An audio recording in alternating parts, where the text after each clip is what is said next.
The next show will start in 1 minute.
Media, an illusion of choice.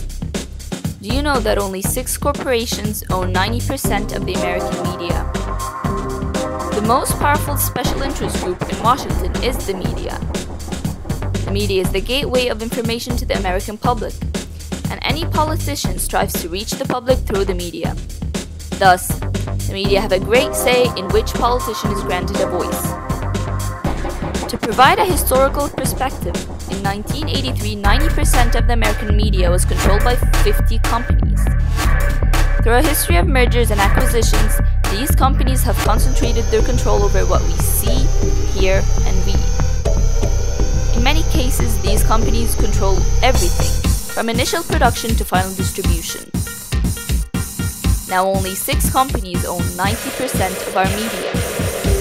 Our main source of information and cultural output is coming from these 6 giant conglomerates: Comcast, News Corp, Disney, Viacom, Time Warner, and CBS.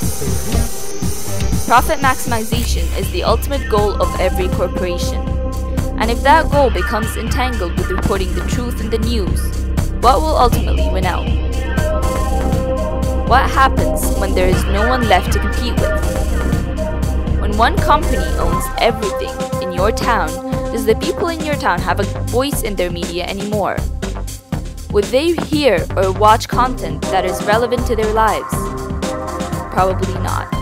The more independent media outlets a community has, the more different viewpoints will be presented on air. And the question that arises, do we really have a choice in our media?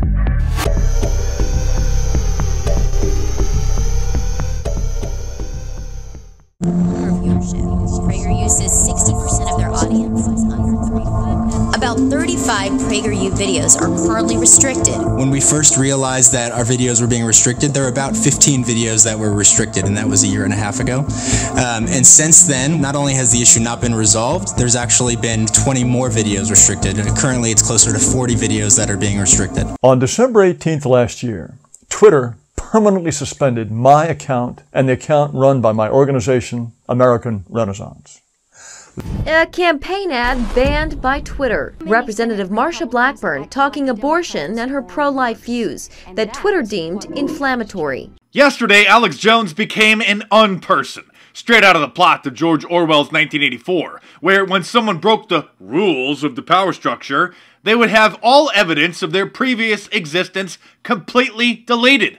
Which is what happened yesterday when YouTube, Facebook, and iTunes completely wiped all the videos, posts, and podcasts from Alex Jones and InfoWars. And regardless what you think of him or InfoWars content, this is the digital equivalent of book burning and sets a horrifying precedent for mass censorship by the big tech companies.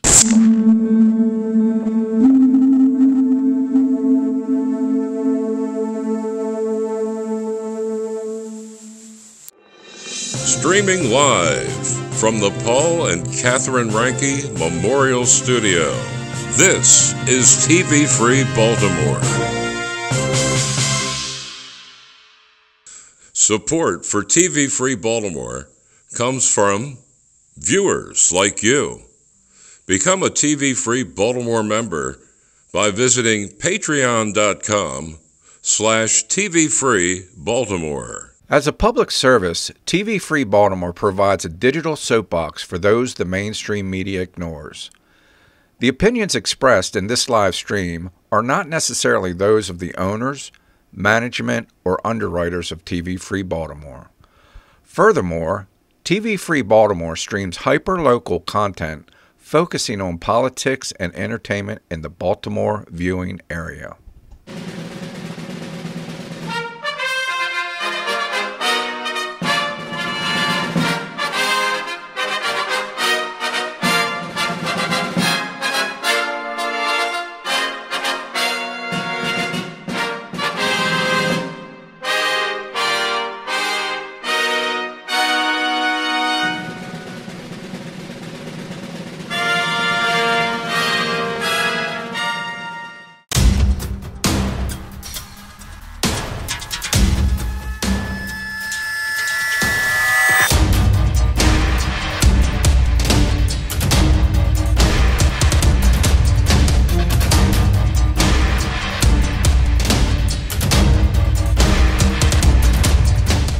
Hello, everybody. Welcome to the Jimmy Mathis Show. Jam-packed program on the docket today. Liz Mattori, running for the 2nd Congressional District up against Dutch Ruppersberger, will be joining the program for the first time. Also, Ed Hale Jr., he was running for Baltimore County Council in the 3rd District. He will also be joining the program. Ed Hale has been a regular on the radio show over the years. That's right. A man who needs no introduction, Tyrone Keys, joining the program as you do every week. A very busy week in Washington, D.C. We're roughly 3 weeks away from the general election. Kanye West, in his Oval Office meeting with the president. Kanye, look, I like his music. I've always been a fan of his music. His antics and his personality that he displays, I've never been a fan of his antics. Neither has former President Barack Obama when he was caught in this hot mic soundbite. The young lady seems like a perfectly nice person. She's getting her award. What's he doing up there? Why would he do that? He's a jackass. No, all this stuff. That's what Pink said. I'm assuming all this stuff. Where's the pool? Come on, guys. Cut the president some slack. President Obama was obviously referring to Kanye when he went, I believe it was the VMA Awards. I think it was, yeah. When he took stormed the stage with Taylor Swift. But you have to understand why Kanye West may have a little burr under his saddle right now with the Democratic Party when you have a president calling you a jackass. I want your take on the meeting. Now, obviously, the lunch that the two had together, that was behind closed doors. Then they allowed the cameras in for the little dog and pony show. What I did not realize, Tyrone, about Kanye West was what an entrepreneur he was. I always thought him strictly as an artist and not necessarily a businessman. And so I was actually very educated on Kanye last week. Yeah, well, it's funny because basically what he's done is mirrored the move that Nike made about a month ago. Right. They came out, supported a controversial figure, and in so doing, got about $100 million of free advertising. And Kanye West has come right behind them, and ironically, he owns an apparel and athletic shoe brand, which I did not know. I didn't know. And he's gotten a ton of free press out of it. And to boot, if you look at back when Kanye first came out heavy in support of Donald Trump, polls that were taken after that showed an increase in black male support for Donald Trump in the wake of that. So I would expect to see the same type of increase in black male support now after this Oval Office visit, because people are saying, who might not have looked favorably at Donald Trump or looked at him at all, are now saying, well, the conduit is Kanye West. I'm a fan of Kanye West, so I'll take a look at Donald Trump. Does this hurt the brand of Kanye West, do you think? I don't think so at all. I think that what the media is loud, but they're not representative of the majority. I mean, apparently. So, no, I think it actually helps his brand because, look, you didn't know about it before. No. Neither did I, and there are at least hundreds of thousands of people that are in the same position that we were. Whether you're a fan of rap music or not, there's a lot of artists, several artists that are very successful entrepreneurs. Jay-Z would be an example of this. P. Diddy is another. And those are two individuals that I think the majority of Americans, they're familiar that these are also very successful businessmen. Again, listening to Kanye West talking about how difficult it is to get his shoes manufactured. He's talking about manufacturing. He's approaching his support of Donald Trump, not because of the rhetoric, but because of business policies.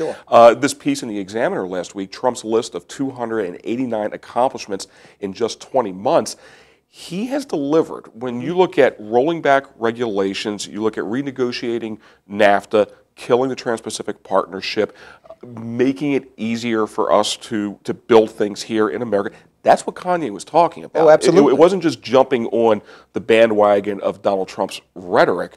I think it's a win for the president. And you look at the idiots like Don Lemon out there that are bringing race into it. I think it makes them look like the fools that they are. I was on WBAL Friday, and they played a clip of Don Lemon, and I told the host right then and there, I told him, I said, more people heard that clip on your airwaves than saw it when they aired it on CNN. Right. Because everybody knows CNN is tabloid garbage. What Don Lemon did was shameful, okay? It was an absolute disgrace. People on the air calling Kanye West racial epithets, and here is the host, Don Lemon, giggling, okay, like a little girl. It was just disgraceful. And Herschel Walker has actually come out and said, Lemon should be fired, because if you put the shoe on the other foot, he certainly would have been. But who cares? Because to your point, who is watching Don Lemon? I mean, I don't want Don Lemon to be fired because I enjoy the entertainment of him looking like an idiot. Right. Well, he does that very well. I don't want him to go. Like, I don't view CNN as news. Right. So go ahead and let Don Lemon do his little crappy show, and that's fine. I don't have a problem with that. And I also thought that it was ironic that he indicted Kanye West as someone who was suffering from mental illness. Do you remember the last two New Year's celebrations? Don Lemon's on TV, drunk out of his mind. You know. Yeah. So. Former Attorney General Eric Holder last week was speaking in front of a group of donors, I guess, ripping a line from former First Lady Michelle Obama. Michelle notoriously said, "When they go low, we go high," and Eric Holder had this to say. It is time for us as Democrats to be as tough as they are, to be as dedicated as they are, to be as committed as they are. Michelle always says, Michelle Obama, I love her, you know. She and my wife, like, really tight, which always scares me and Barack.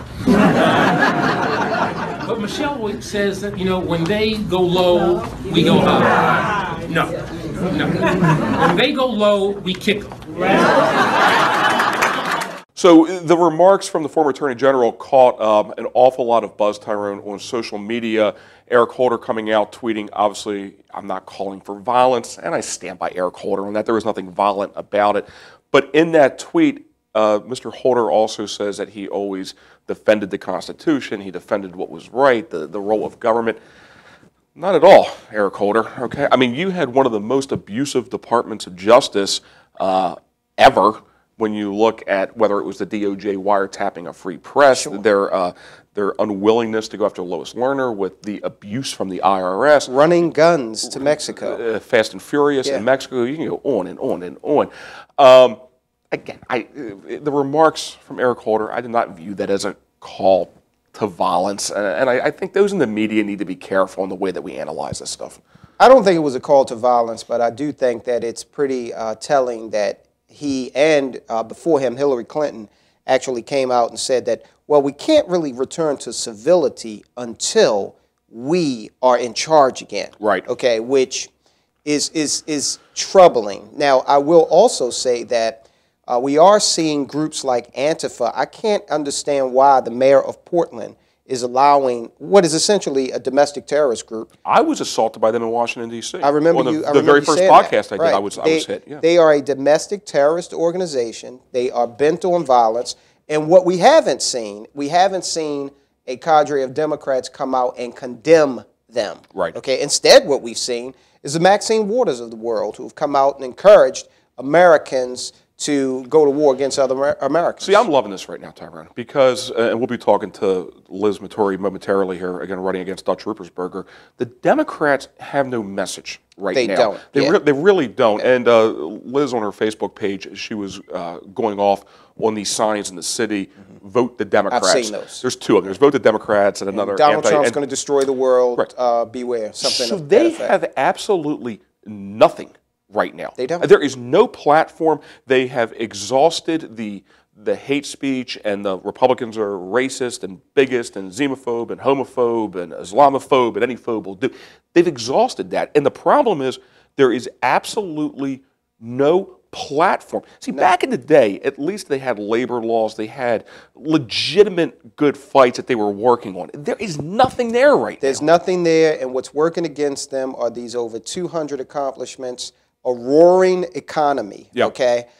We've got black youth unemployment at historic lows, general black unemployment, historic lows, Hispanic unemployment, historic lows. Wages are up. When people can't eat, you can't take Trump hate to the bank and redeem it for money, okay? Right. Impeach Trump doesn't put food on your table. Right. And this is all they have, So we've got a businessman in office who is used to, look, I'm an entrepreneur, and this is what we call it. There are lions that exist on the Serengeti, and there are lions that exist in the zoo. And the lions in the zoo have someone come around and feed them regularly, and they're fine. Donald Trump is a lion on the Serengeti who has to kill what he eats. And if he doesn't do that, he's not eating. So he's used to results, and that's what we're getting out of this president. It kills me how the left will demonize any African American that is a conservative. They did it with Ben Carson. They did it with Michael Steele. They do it with you. They're now doing it with Liz. Right. They did it. Who was the CEO of the pizza joint that was running for president? Herman Cain. Herman Cain. They really did it to Herman Cain. The hit piece that was in Politico, that was, I mean, a complete and absolute hit piece from Maggie Haberman, who's now with the New York Times.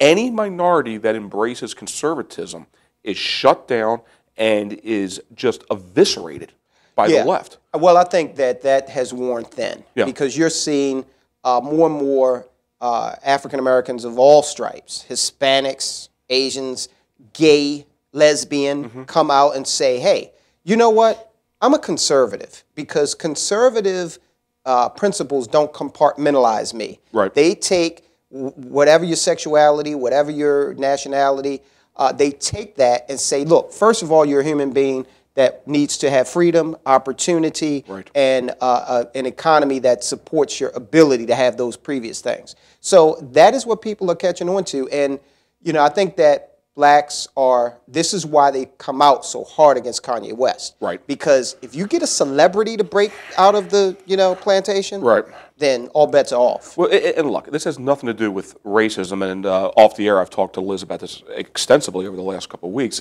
Nothing to do as far as racism goes, but I do think that Republicans don't focus on minority outreach because they just believe that's a part of the electorate that they're not going to win. So it's more of a strategy than anything. They're wrong about that, because if you look at the message of conservatism within the Latino community and within the black community, I think it's in harmony about 90%. Where you may lose some people is when you get into some of the progressive taxation and some of the higher economic issues. But when it comes to religious liberty, immigration, Second Amendment, the Fourth Amendment, this is all in harmony with these different demographics. But you got to ask for the order, and I keep coming back to that. Hogan did that 4 years ago, got 20% of the vote in Baltimore City. But you got to ask for the order. Republicans have to do a better job. They're starting to do it better and better, but they still have a long way to go on articulating why conservatism is a good place for especially blacks. I mean, we were conservatives, okay? At our kitchen table, the conversation was fiscally and socially conservative when I was growing up. All right, but somehow that has been lost in translation when you go into the actual voting booth. Okay, so more blacks are waking up to that, and the Democrats know it. I think that's what, and Tyrone, I think that's what they're worried about now. And you can pick any major U.S. city across America. It doesn't matter. Yeah, look at L.A., New York, okay? I mean, once you get away from Midtown Manhattan, Right. okay, or the financial Right. district, Chicago, obviously, Baltimore, any major U.S. city that is under Democratic rule is falling apart at the seams right now. Absolutely. And I just think that one of those dangerous things in life is complacency. I really believe that. And I think that is the quagmire where the Democratic Party is right now, where they've taken their voter base for granted. They have. They've just assumed they're going to show up because that's what people do. If you're a minority, if you live in the city, that's the lever that you pull. And there's complacency. And these signs in Baltimore City right now are proof of it. Vote the Democrats. Right. No underlying message about who to vote for or why. The Democrats sell mediocrity, dependency, and oppression. Right. That is all they sell. And you can see the results of that when you drive through my old neighborhood in West Baltimore, that everyone in my family, every one of my friends agrees has gotten worse. Right. Okay. It has not stagnated. That would have been great. It's gotten worse, okay, from every standpoint, from the education system to home ownership to crime. Right. All of the benchmarks have gotten worse. And that's why I'm looking for Republicans right now when it comes to minority outreach and when it comes to the conversation of taxation. Forget progressive taxation. Focus on regressive taxes that nobody can escape, that disproportionately hurt the poorest Americans out there. And the Democrats can sit here and talk about millionaires and billionaires and people that are flying around in their corporate jets. That's fine. Okay, I'll let you have that conversation. Now, can we have a real conversation? Let's talk about the bag tax, the income tax, the gas tax, the tax that's to ride the bus or the light rail, the regressive taxes that I don't care if you are making minimum wage, if you're on welfare, you can do crime for a living. It doesn't matter where you get your money from. You're not escaping these very disproportionate taxes.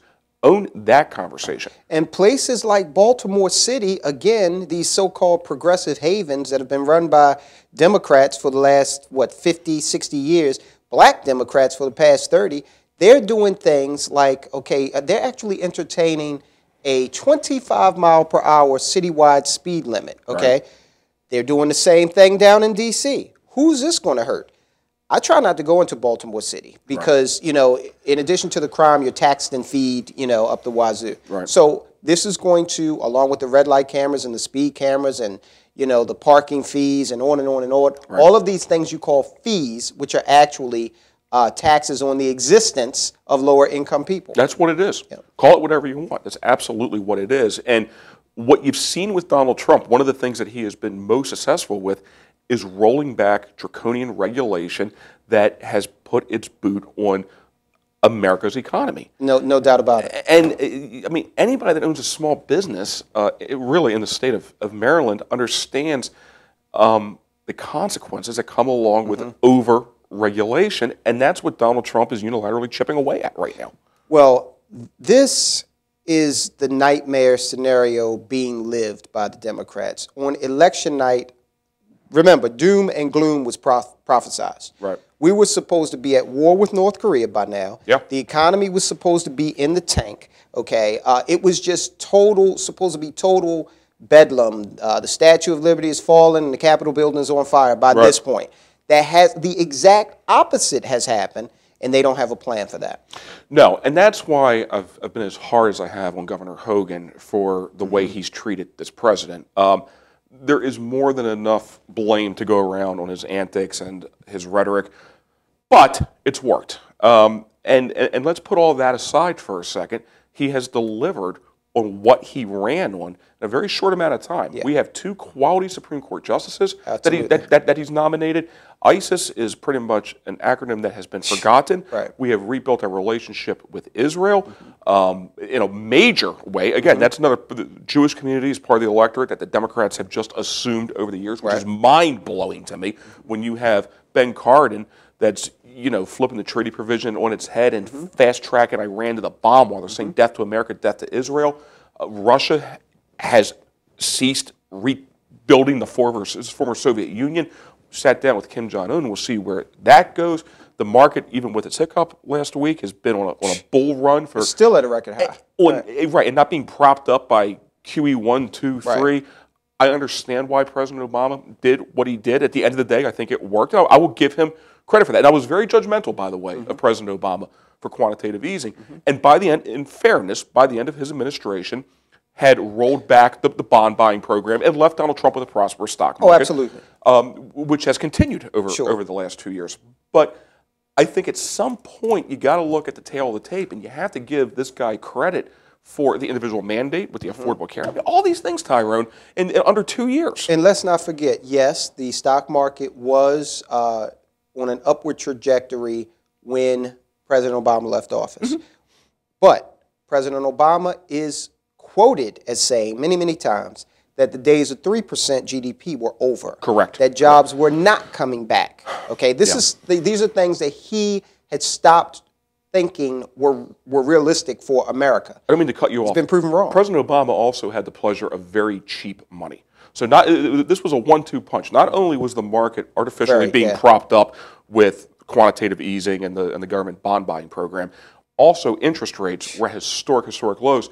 And now, a month away from a general election, okay, you got the Fed is pumping up the interest rate. Okay, this market is successful in spite of everything that's going on, not because of it, you know? And one of the reasons why the market is still successful and why the economy continues to grow in the midst of interest rate increases is because of the tax cut, okay? And all of that money that is in the process of being repatriated into America.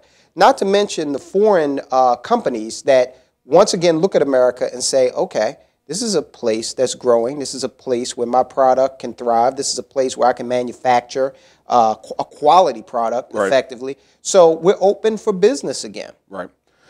It'll be interesting to see what happens over the next 2 years. I have a theory. You and I have talked about this before, but Ruth Bader Ginsburg, I don't think will be on the high court for very long, especially with the confirmation of Brett Kavanaugh. Well, let me just.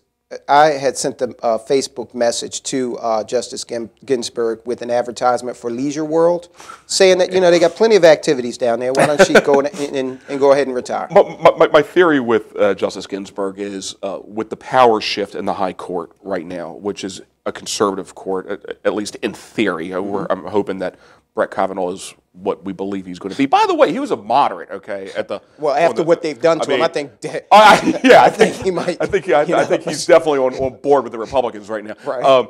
But with the power shift in the high court right now, Justice Ginsburg's vote becomes a lot less significant, and I think she may hit the point where, why am I doing this anymore? Which means within Donald Trump's first term, to be able to appoint 3 Supreme Court justices, and obviously the replacement of Kennedy was significant.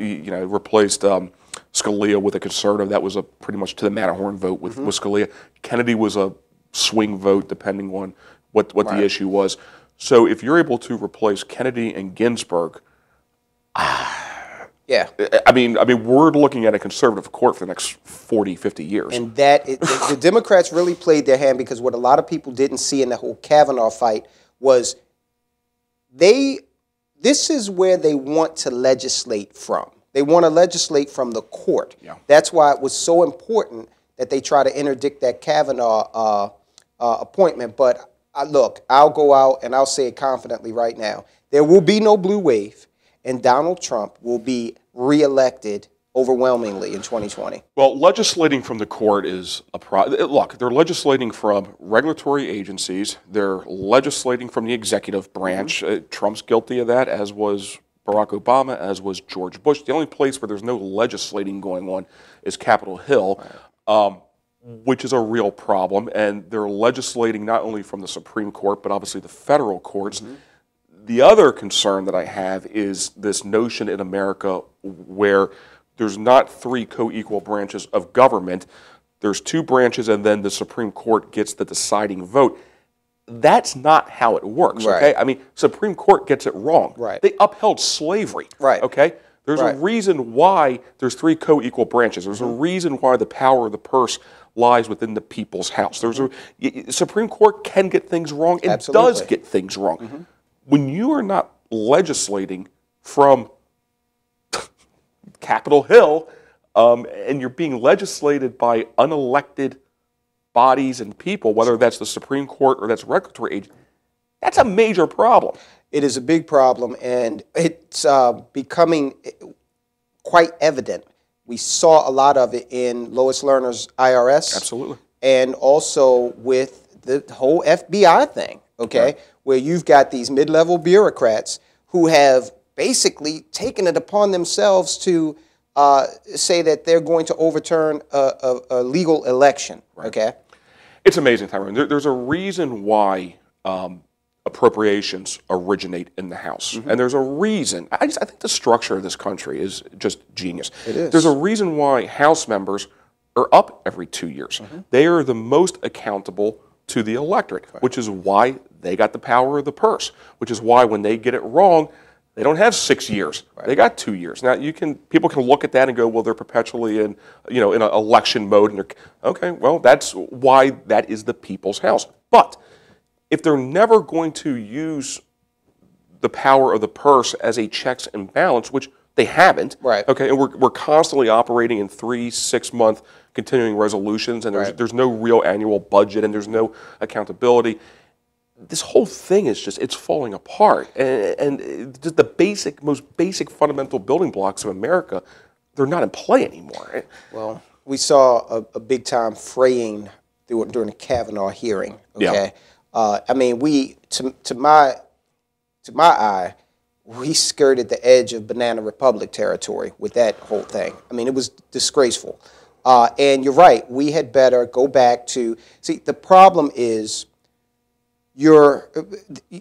people are starting to disregard the complexity and the intelligence behind the founding documents and the structure because of who organized it, okay? Right. They're taking the flaws of the founders and they're saying, okay, let's just throw the baby out with the bathwater.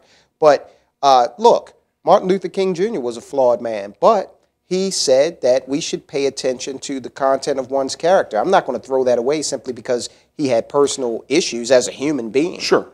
Well, look, the thing with Kavanaugh, which drove the left crazy, was he stood up and he fought. Right. And Trump stood by him. Right. And he survived. And he got confirmed. In the past, most presidents would have... Mitt Romney would have deep sixed him quickly. And look, here's the thing with the founders. Okay, this country obviously has very dark days in its history. Okay, and it's very young history. As every country does. As every country does. And yes, there were founding fathers that were slave owners and slavery and Jim Crow and segregation, horrific parts of America's past. But the founding fathers also put the mechanisms in place for the Constitution to be amended, for us to put slavery behind us. And yes, it took a civil war to get there, but what came out of the Civil War was the Civil War amendments that were all tied into slavery, the 13th, 14th, 15th Amendment, the freeing the slaves, and then obviously the 14th Amendment, which has been greatly bastardized when it comes to immigration, was part of the Civil War amendments, and of course the 15th Amendment, which was the voting rights. Sure. The way we got past that was through the Constitution and through the amendment process and through the mechanisms that were put in place by the founders. And I think it's important that conservatives articulate that to people right now, instead of constantly letting the narrative be framed that Jefferson and Washington and Adams were a bunch of slave-owning racists. Right. And it's intellectually lethargic to, again, say, okay, because some of the founders were slave owners, we're going to just take this whole set of documents they created and throw it out. Right. That's very, very lazy. And again, if you go through the Constitution and you actually read the Bill of Rights, then you'll understand that, hey, without this, okay, this is basically the bureaucrats could do what they wanted to do. That's why it's so important. I mean, look at the structure of it. You've got the Second Amendment, which is the teeth of the Constitution, comes after the first. So there was a preference toward intellectualism first. But if you could not use the force of your argument to persuade and convince, then there was the Second Amendment. There is the prohibition against illegal search and seizure. All of these things protect you, no matter who you are, no matter what religion, ethnic group, sexuality, age. Right. That's the beauty of it, and people have got to start appreciating that. And coming back to the Supreme Court, they upheld Dred Scott. Okay, and that's why it's 3 co-equal branches. I just think that's a point that we need to constantly be making.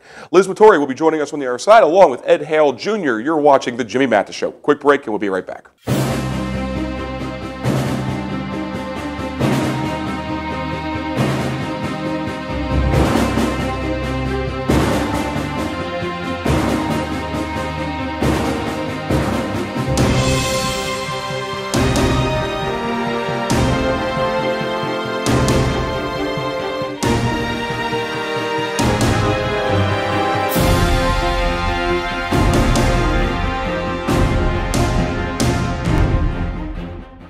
Why do so many fellow Democrats refuse to support Ben Jealous? Because Jealous is too extreme for Maryland. Go ahead, call me a socialist. Jealous would raise your taxes, and his radical, irresponsible proposals would destroy our economy.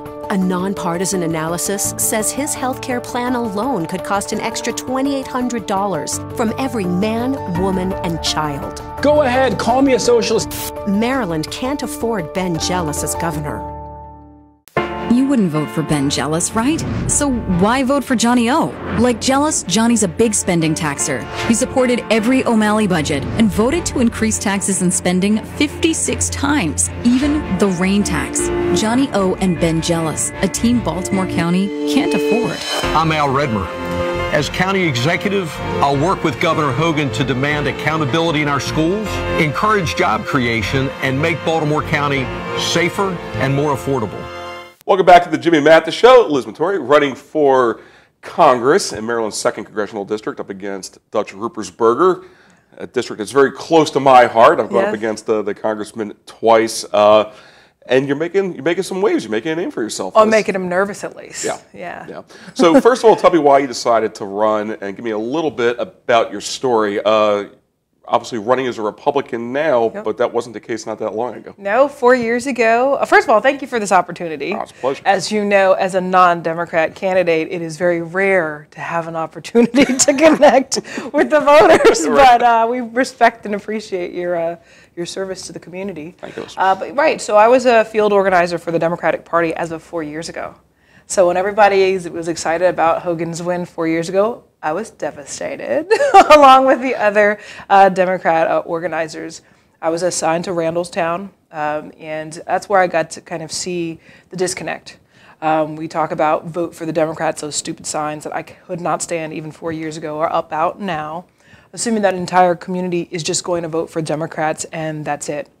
But we did tons of calls throughout that gubernatorial, and lifelong Democrats would say, this is the first time we're going to vote for Republican. You know, the Democratic Party's not caring about the economy. I'm okay, but my uncle's not, or my brother-in-law's moved back into my mom's house, et cetera, et cetera. So I would relay that conversation back to headquarters, and they're like, oh, it doesn't matter. The big three were going to push us over. It doesn't matter what Baltimore County says. That means Montgomery, Prince George's, and Baltimore City, that's where the concentration of Democrat votes are. So all this other rest of the state really doesn't matter. So I was really disenchanted by that, and so that was my first iteration.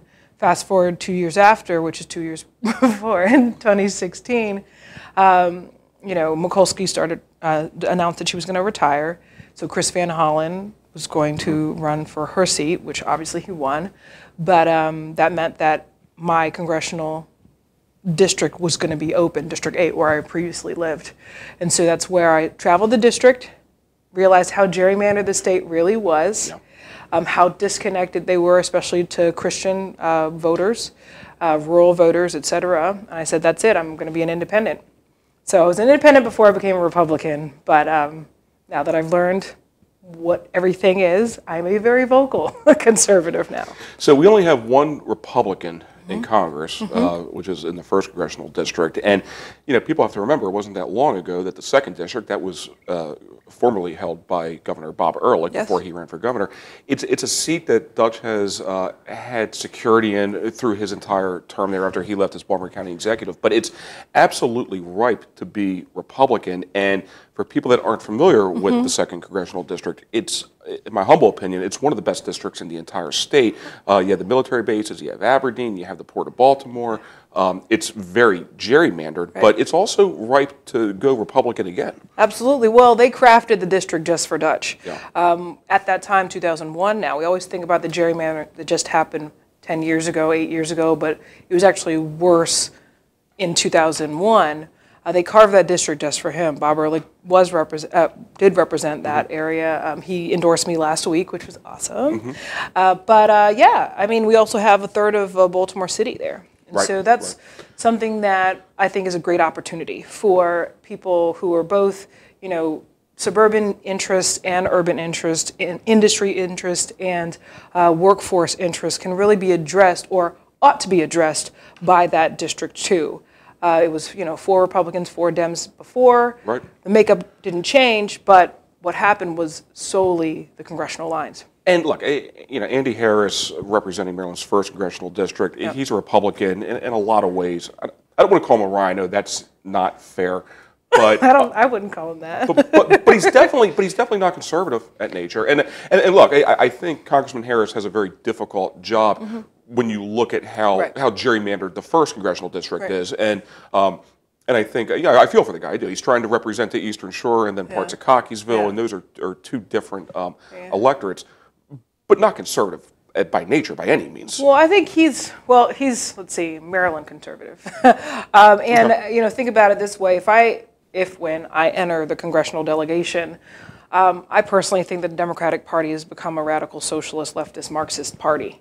So anyone right of that is better off than what we have. Yeah, but that's not a winning strategy. Right, it's not a winning strategy, but what I'm telling you is, like, with the 1 and 7 in Congress, you know, if it were up to me, well, maybe it will be up to me in the next couple of weeks, if you had another person to team up and pair to say, no, this is where we're going to stand firm on this, we are not willing to budge, it's almost as if Andy Harris is, like, sort of beholden to the rest of the delegation. And I respect that. And I respect that to a point, and I have a lot of respect for Congressman Harris, as I do for Governor Hogan.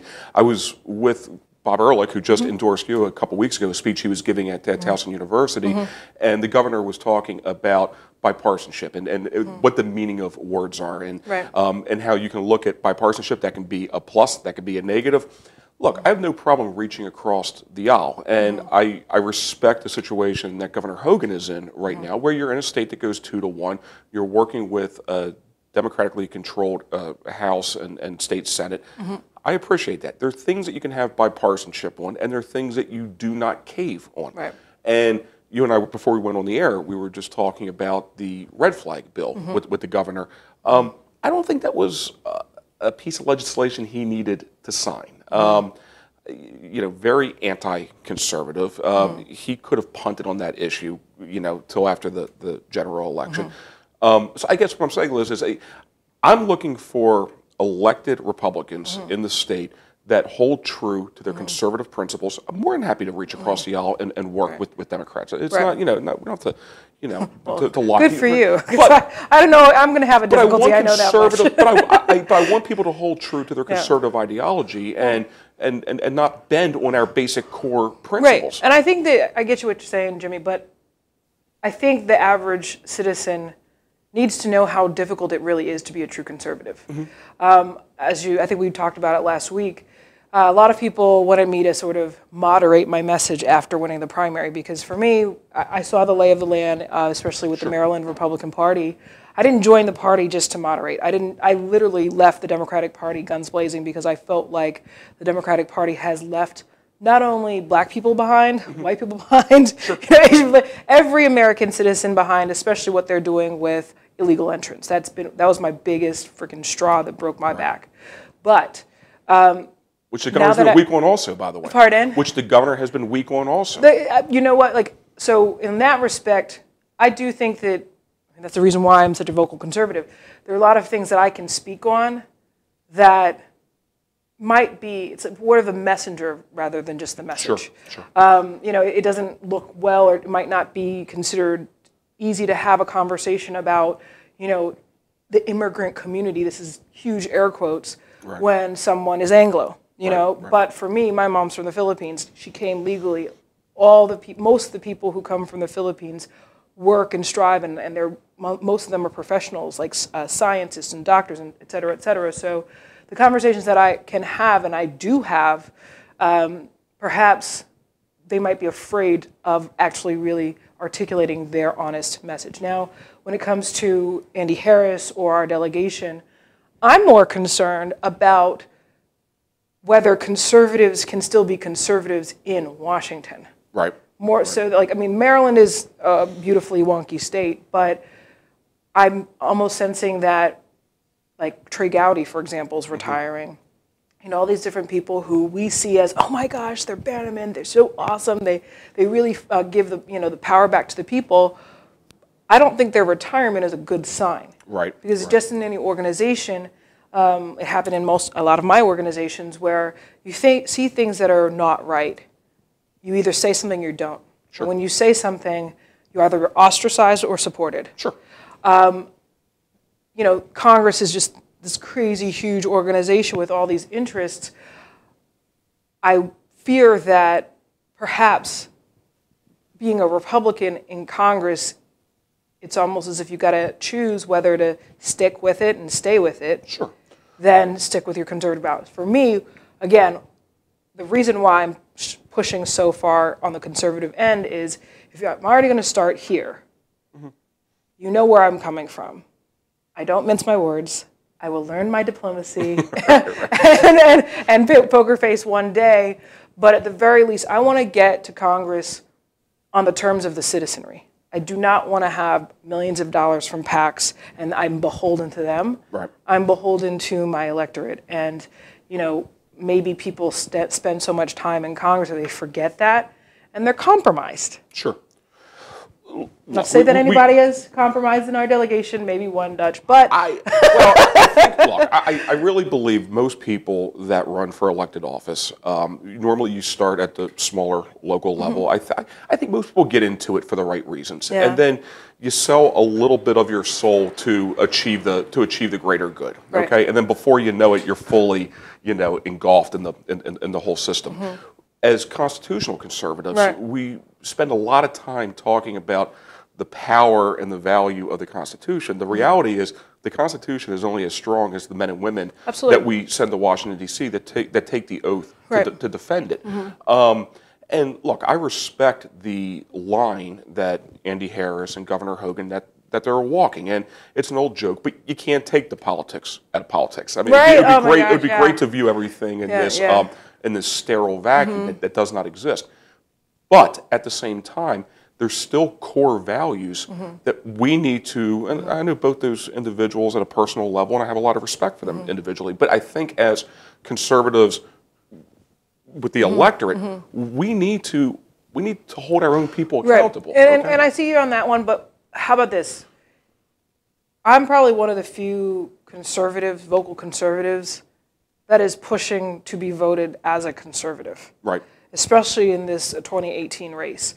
Some of our county executives, they're fine individuals, they're incumbents, but they are full-on moderates right now. They're not even saying the word Republican. They use independent voice. Like, as a former independent, I think it's very disingenuous when you're not an independent and you use that word. Right. Because you're basically sort of like hiding your stripes. Sure. You know, like for me, like I want us to be able to speak to our principles as fully and as clearly as possible. Not only do I think that they're better principles, but they are much needed principles for more and more people to understand. And so I guess maybe because of who I am and because I'm new to it and I'm sort of like, it's still bright and beautiful and shiny, right. that this might sort of create and draw more people out in the open that are closeted conservatives. Sure. That perhaps like now when we win this, we can all be more, you know, firmly in our conservative principles and more vocal about it. Look, I think people by nature, for the most part, are conservative. They are. They're entrepreneurs. They want individual liberty. They want freedom. They want fairness. All things that we embrace as conservatives. The problem is we have Stockholm syndrome, and we allow the Democrats to frame the narrative, and we're constantly on defense. And I've only known you a couple of weeks now. But one of the things that really attracted me to you was your ability to articulate that conservative message, and that is what is coming up short in this state right now. People run on it. Thank you very much for allowing me to MC the event with Sheriff David Clark the other week. But one of the things that we talked about at that event was people run campaigns on conservatism. They win in landslide majorities. And then all of a sudden, once they're sworn in, they believe that actually delivering on the message of conservatism, that now all of a sudden that is a political liability. Right. It makes no sense to me. Well, it doesn't. It's not that it doesn't make any sense. It's really antiquated because I think the electorate has really awakened. Whether it's 2014, 16, and now 18, again, the average citizen's like, all of you are some malarkey. We are pushing back. We're going to fight for, and vote for the patriots. However patriots are to them, this is what we support. And so, as I said, if we can get more of people like me in actual elected office, and people say, oh, you should have started in Annapolis first, or county council level, et cetera, et cetera. I personally think that the more time you spend on those levels, you become more compromised. Sure.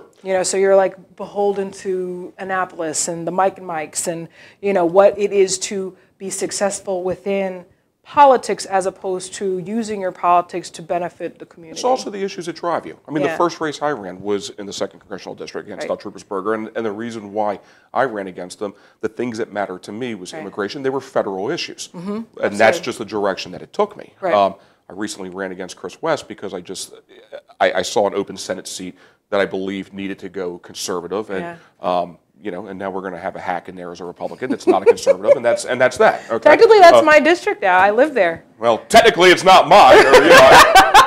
I'd be painting the walls at the Senate building. Well, now we have your show, and it's so great. So it all worked out, I guess. But again, I think you do a great job at articulating the message, Liz. Thank you. And the first time I met you over at Brent Circus's, we were talking, and the Republicans, again, they're always framed as homophobe, xenophobe, sexist, racist, misogynist. Right. Yes, and don't forget that.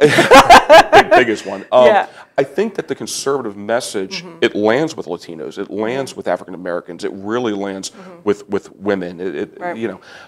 But we dismiss, not because we're racist or misogynistic, but we buy into the rhetoric, and we, just from a political standpoint, dismiss these portions of the electorate. Right. Governor Hogan's a great example. He got 20% of the vote in the city, which was unheard of. Yeah. But you got to ask for the order. You got to be making the pitch. You need the boots on the ground. You got to be, you got to be in the trenches. Right. And I think too, it's like, again, the more time you spend in the party, like honestly, I think I spent maybe like 1.5, 2 months trying to connect with the established Republicans in Washington. I personally thought it was a waste of my time, but people advised me to reach out to the RNC and the NRCC and all that stuff. Personally, I stopped doing it because I'm not doing it to toe that party line. I literally want to make sure that District 2 is represented more fully. That's my interest. Right. Do I think that conservative principles are absolutely positively what we need in this country, in this state, particularly Baltimore City? Absolutely. Right. But I don't need them to sort of approve of me. I need the voters to approve. Correct. Having said that, it's like, I think fundamentally speaking, people don't know what conservatism is. Shoot, I didn't know about it until 2.5 days because because we're afraid of it. That's my point. No, I don't think it's not just that. It's the fact that you're talking about, like I said this on one of the videos I did. We're talking about in Numbers chapter, I don't know what Numbers chapter is. I'm new to the whole reading of the Bible. I was raised Catholic, so I apologize for not knowing word for word the Bible. But the pastor on Wednesday was talking about how there were 12 people who went to see the land that God promised.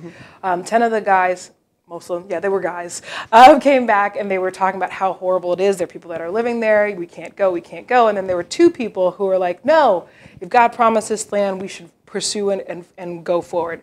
The people ended up, most of them supporting the 10 naysayers. Right. And those people died. Right. Like they're in wilderness. And so I think we're always there. Conservatives are the ones that are, you know, sticking true to form, but it is going to obviously be harder for people to understand and support our message because it's always been the narrower path. Sure.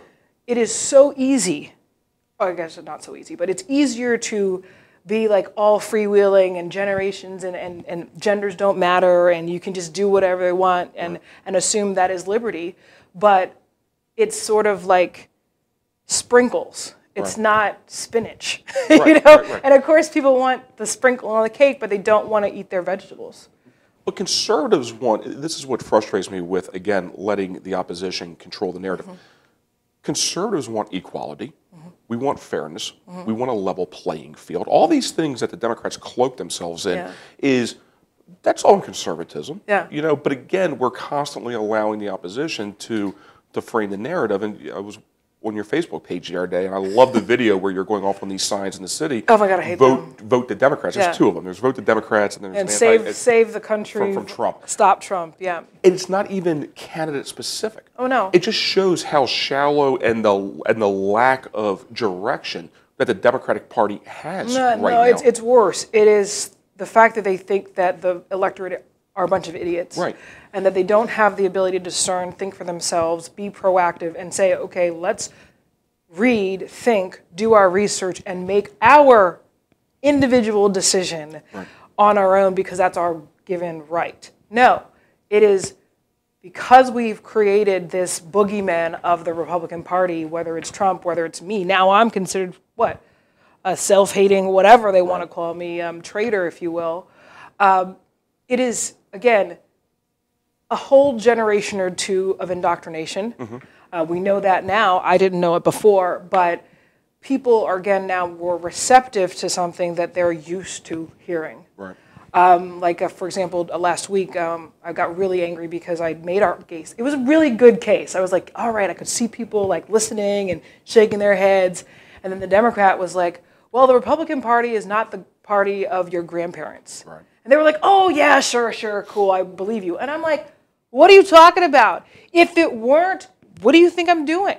You know, I feel so much more freedom and love and focus and power as a Republican. And I want more people to know about that. And that's why it gets me so angry. It's like, why are you sticking yourself into this horrible, not even, the plantation is sort of overplayed, but it's a factory of just really lack of innovation. Like nothing is real service. It's just you're just doing things by rote, and there's no real progress. Well, the nastiness with the left when it comes to minorities that embrace conservatism. And look, I like his music. I'm no huge fan of Kanye West when it comes to his public genius, man. He's genius, man. Gotta go with the flow. He's a great businessman. All right, but you look at how demonized he has been for not being in lockstep with the Democratic message. That's since the beginning of time, though. I mean, that's sort of the sad thing. You know, we've talked about it before, but half my family still doesn't talk to me. You know, it was very hard. I've lost my crap over it, but again, I did not choose this path. You know, if you were asked me 4 years ago, Liz, you're going to be the Republican nominee for congressional too. I'm like, I don't even live there. But now, fast forward, it's like, you know, all these you have to literally calm your mind and say, okay, there's got to be a purpose for it. This sacrifice that Kanye or me or Candace or any non-liberal black person, you don't even have to be a conservative. You don't have to be outspoken. You might just be a nerd who likes to read. Do you understand? Like they have been bullying free-thinking blacks since the beginning of time, and it's really angersome. And maybe it's happened in other cultures, but I just can speak to that element. But then again, more and more people are saying, okay, well, that's not right. You know, they're the most vocal people who are like calling you names or picking on you. I really don't care about them anymore. I do care about the 2 or 3 people who are now wondering why is that, and then they have enough space and they'll take the alternative choice, meaning voting for someone else, not Democrats. I include that with libertarianism. I can include that with the Green Party because I know I'm supposed to like protect the Republican Party, but No, I think both those parties are ripe for conservatism also. Right. By the way. The I Green mean, Party they're and elements too, Libertarians. yeah. And absolutely. I just think that it's just so caustic to vote 90% for one thing. Yeah. I mean, are you kidding? So you're 3 weeks away from the general election. Liz, how can people learn more about you? Oh, well, they can go to our website. It's lizmatori.com. They can go to Facebook. I'm very active on Facebook as well. We do need volunteers. I know a lot of people, because of the gerrymandering, don't live in 2. Right. But, again, this is the best way that we can get another Republican in Congress, and there's another opportunity to get a Congresswoman. We still don't have a woman in our federal delegation, so. Well, I'm a big fan, Liz, so I encourage people to support Liz in the general election, and look forward to getting you in Washington, D.C., and it's a pleasure to call you a friend recently. Thank you, I appreciate you for reaching out. Thank you so much. You're watching the Jimmy Mathis Show. Quick break, we'll be right back.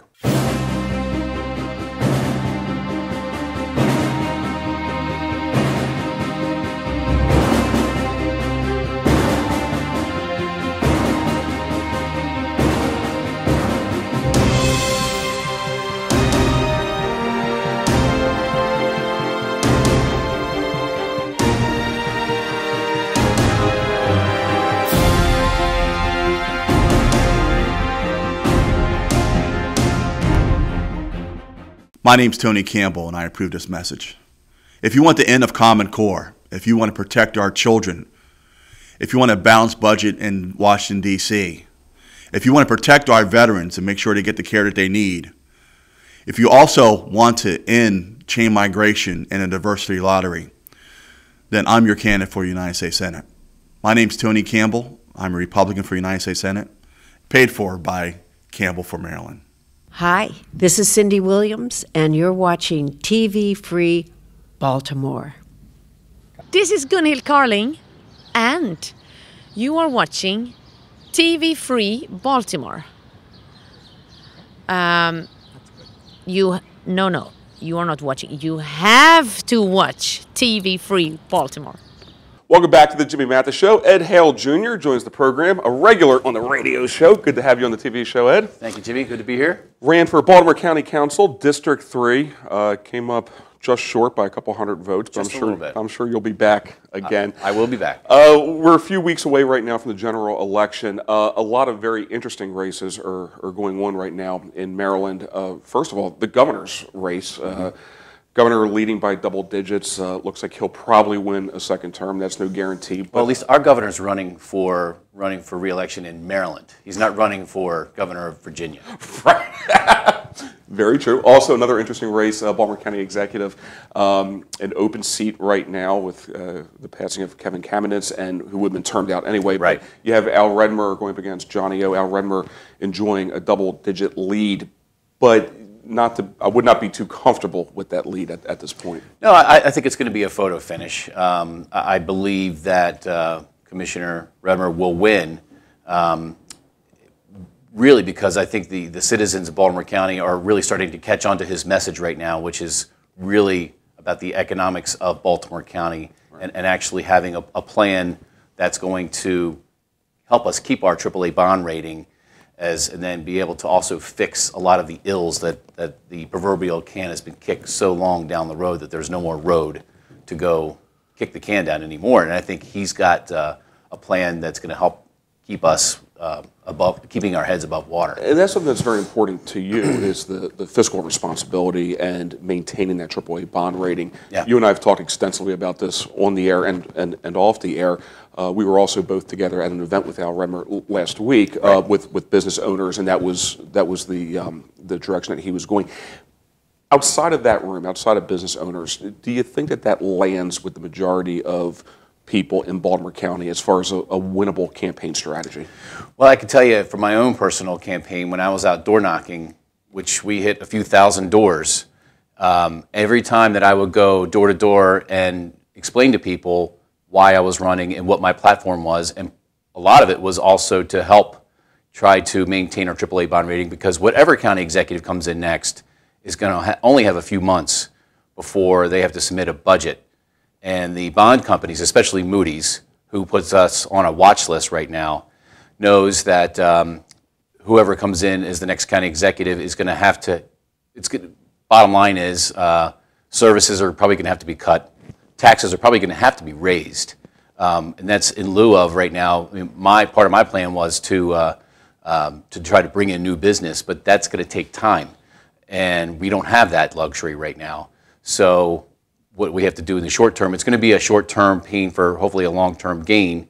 And every precinct that I door knocked, every neighborhood that I door knocked, and I got that message across, I won. When it comes to debts and deficits, fiscal responsibility, it's something that is crucial, whether you're looking at the national stage or the local stage. And I've been talking about the dangers of not being responsible with our debt, more on a national level. Right. But I think it's hard for people to relate to it because it's not something that in the right here, right now, intimately affects people. But you look at the fall of civilizations, it's normally because of debt. Absolutely. And you know, again, outdoor knocking, people said to me, the biggest takeaway was, wow, I didn't really know about our local problems that we're having. I never really paid attention on the county level. I would look at the state level, I would look at the national level, but I wouldn't look at the county level. And a lot of people were very appreciative that I was bringing this to light because I don't know if other candidates were talking about this or have talked about this during their either re-election campaigns or for running for office like I was, but it was very much, people were very appreciative to actually be made aware and said, we're going to pay more attention on the local level. Governor Hogan has made making this state more business friendly as a campaign rallying cry going back 4 years ago. Al Redmer is doing the same right now in Baltimore County, and I had Al on the radio show actually with your father a couple months ago.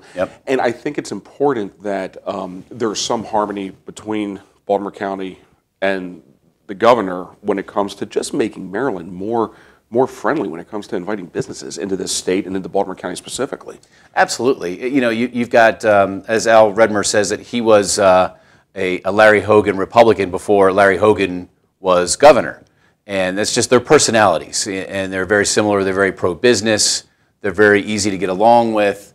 And they very much want to see Maryland and Baltimore County. I mean, Al says, you know, I love Baltimore County. This is where I grew up. I love this area. And so, you know, when you can do that, when you've got someone like that that actually has a can-do business attitude, and you've got Al Redmer who's bought and sold multiple businesses, who very importantly understands what it takes to make payroll. So, you know, you can look at somebody who's got a business that wants to come in, and you can talk the talk with them to try to sway them to come into the county. Somebody that now has run a campaign, and you'll be back in 4 years. You and I have talked on the air again and off the air. You know the frustration that I have with the Republican Party, and my frustration is a lack of messaging, a lack of a unified direction on where the party collectively wants to go. Just sort of your thoughts, you know, having run a campaign now and being sort of in the trenches, in the trenches, and getting a firsthand look at it. Just your thoughts of where the party goes moving forward, and kind of what we need to do collectively from a messaging standpoint. Well, there definitely needs to be more organization when it comes to messaging. You know, the Democrats have a very good job of getting the message out there when you've got, you know, the Mike and Mike in Annapolis, and that message gets conveyed statewide, whereas you know, we're still 65-35 Democrat-Republican in the state, but that's growing every day. And I think that if we can continue that course, then it's going to grow stronger. And I think that we'll see some people emerge, hopefully, right after the election here, that's going to step up and really organize the Republican Party statewide. You know, Change Annapolis has done a good job with trying to get candidates involved in every House and Senate seat in the state to at least get a Republican to run. Right. A lot of those were uncontested. So now at least they have some competition. But you know, we need to continue that momentum because it's times are changing, and Maryland will get to the point where it is a purple state and less red and more. I agree with you. Look, or more red and less blue. I think we're a lot closer to becoming a purple state than people give us credit for. It seemed like Larry Hogan was on point leading into his election 4 years ago on, you know, the consecutive tax increases, one-party rule. It felt like once he was elected, that message sort of stopped. And it's a shame because I think Larry Hogan's been a great governor. I think we have some rock stars within the party, leadership roles with Kathy Szeliga and J.B. Jennings. But it seems like the pitch had to be made and needed to be made over the last 4 years on, okay, we have Governor Hogan. How do we get the governor these 5 Senate seats that he needs, where he's not going to be overridden or veto-proof, right? And where does the party want to go? You bring up the Mike and Mike show.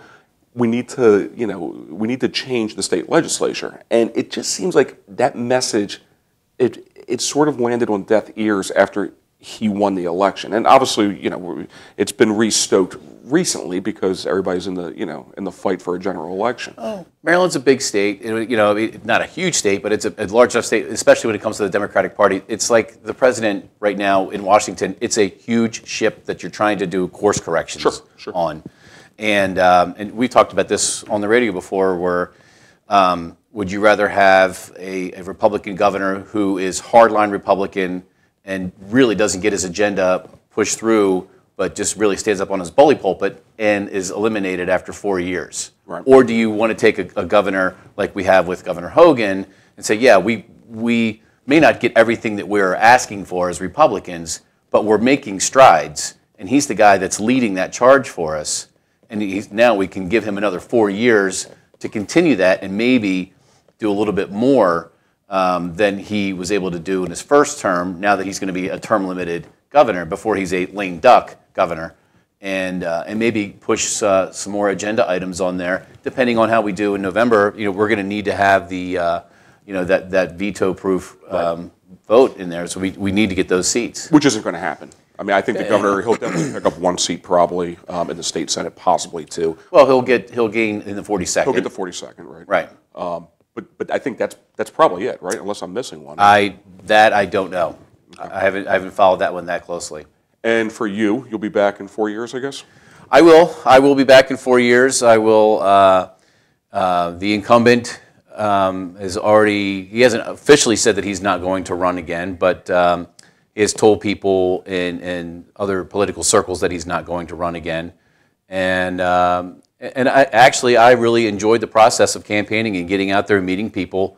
And I really look forward to being able to serve on the council. I'm very much want to get back into the community that I grew up in, that I love. I love the 3rd District in Baltimore County, and it definitely has its beauty up in the northern part of the county, and where I would like to really redevelop down into the part of Lutherville, Timonium, and Cockeysville to try to reinvigorate more businesses to come into that area. And I look forward to those challenges and those opportunities, and so that's what I hope to do. And people that want to learn more about you, Ed, how can they do that? You can find me on Facebook, elect Ed Hale Jr. I also have a website, edhalejr.com, and my email address is ed@edhalejr.com. All right, my friend, and we will get you back on frequently. Thank you very much, Jimmy. Ed Hale Jr. A quick break. We will be right back. You're watching The Jimmy Mathis Show.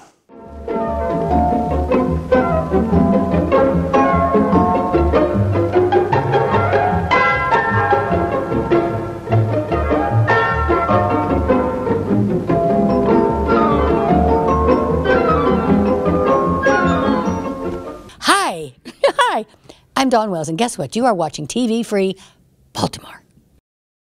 Everybody, thank you very much. Thank you, Ed Hale Jr., Tyrone Keys, Liz Maturi. Catch out the Jimmy Mathis podcast Monday through Friday, coming to you daily. You can check it out on all of your normal destinations for podcasts.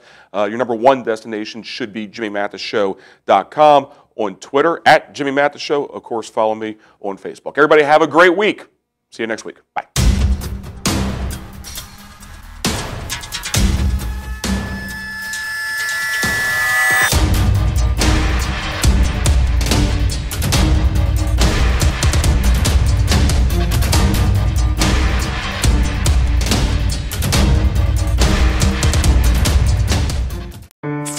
Ago, people were fleeing Maryland. 43 tax hikes, even taxing the rain. 100,000 jobs lost. So we elected Larry Hogan. $1.2 billion in tax, toll, and fee relief. Highest ever funding for schools. Healthiest bay in a generation. Maryland's back. When we needed a leader, Hogan was there. And when he needed us, we returned the favor. Larry Hogan, changing Maryland.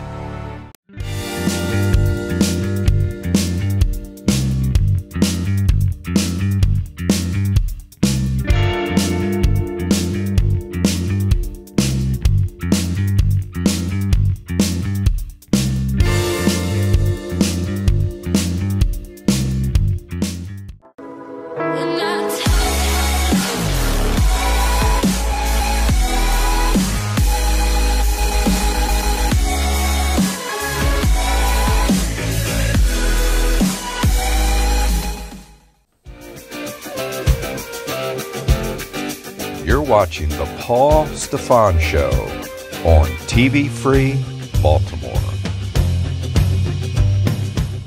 Hello, this is Paul Stefan, and welcome to another edition of our program. Now, today, since I've been talking to a lot of people in the DMV film community, you look at the credits at the end of the film, you see all these people there, like, you know, Key Grip and Dolly Grip and all these things, and most of us don't know what that is. So today we're going to be talking to a gentleman that fulfills a lot of those roles, and this is Kenny Morton, and welcome to the show, Kenny. Thank you. All right. Now tell us a little bit about, you know, projects that you're working on, things you can talk about. Let's start there. Well, I'm working on this present moment, I'm working on a show called Magic Hour. Okay. That's the technical name I'm allowed to say. Okay. And it's here in the country shooting for 19 days. Okay. Then it goes back to London and shoot for 4 more months. Okay, terrific. Before this show, I was on Homeland Season 7 as the key rigging grip. Okay.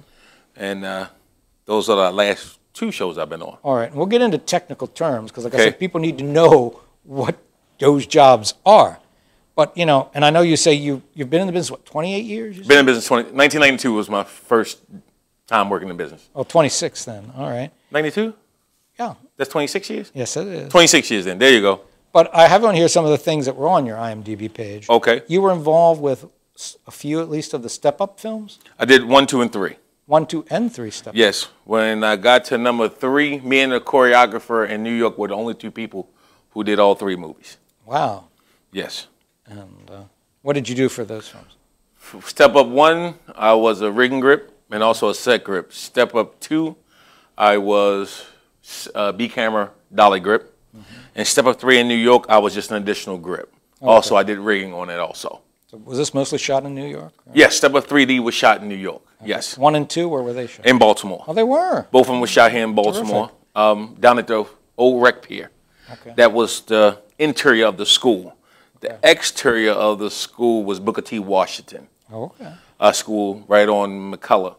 Okay. Now, I know, besides, I mean, you've done TV and movie work. Yes. And a couple of the big movies that I see that, you know, that you were also involved with was Lincoln. Yes. And you did some grip work there, I guess. Yes, I was a rigging grip foreman on Lincoln. I did Argo. Yeah, Argo, yes, that too. I did, what other movies have Heaven I done? Almighty. Heaven Almighty, second unit grip. We did all the special effects with the animals. Okay. Some of these, it's been so long, I forget most of them.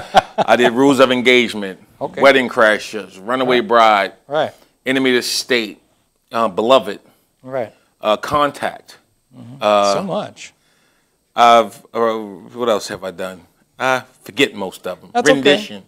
But TV, of course, are things like House of Cards. House of Cards, Homicide, The Wire, The Corner. The American West. Yes, we shot that out in West Virginia. Oh, you did? Yes. I said The Wire, House of Cards, did Veep.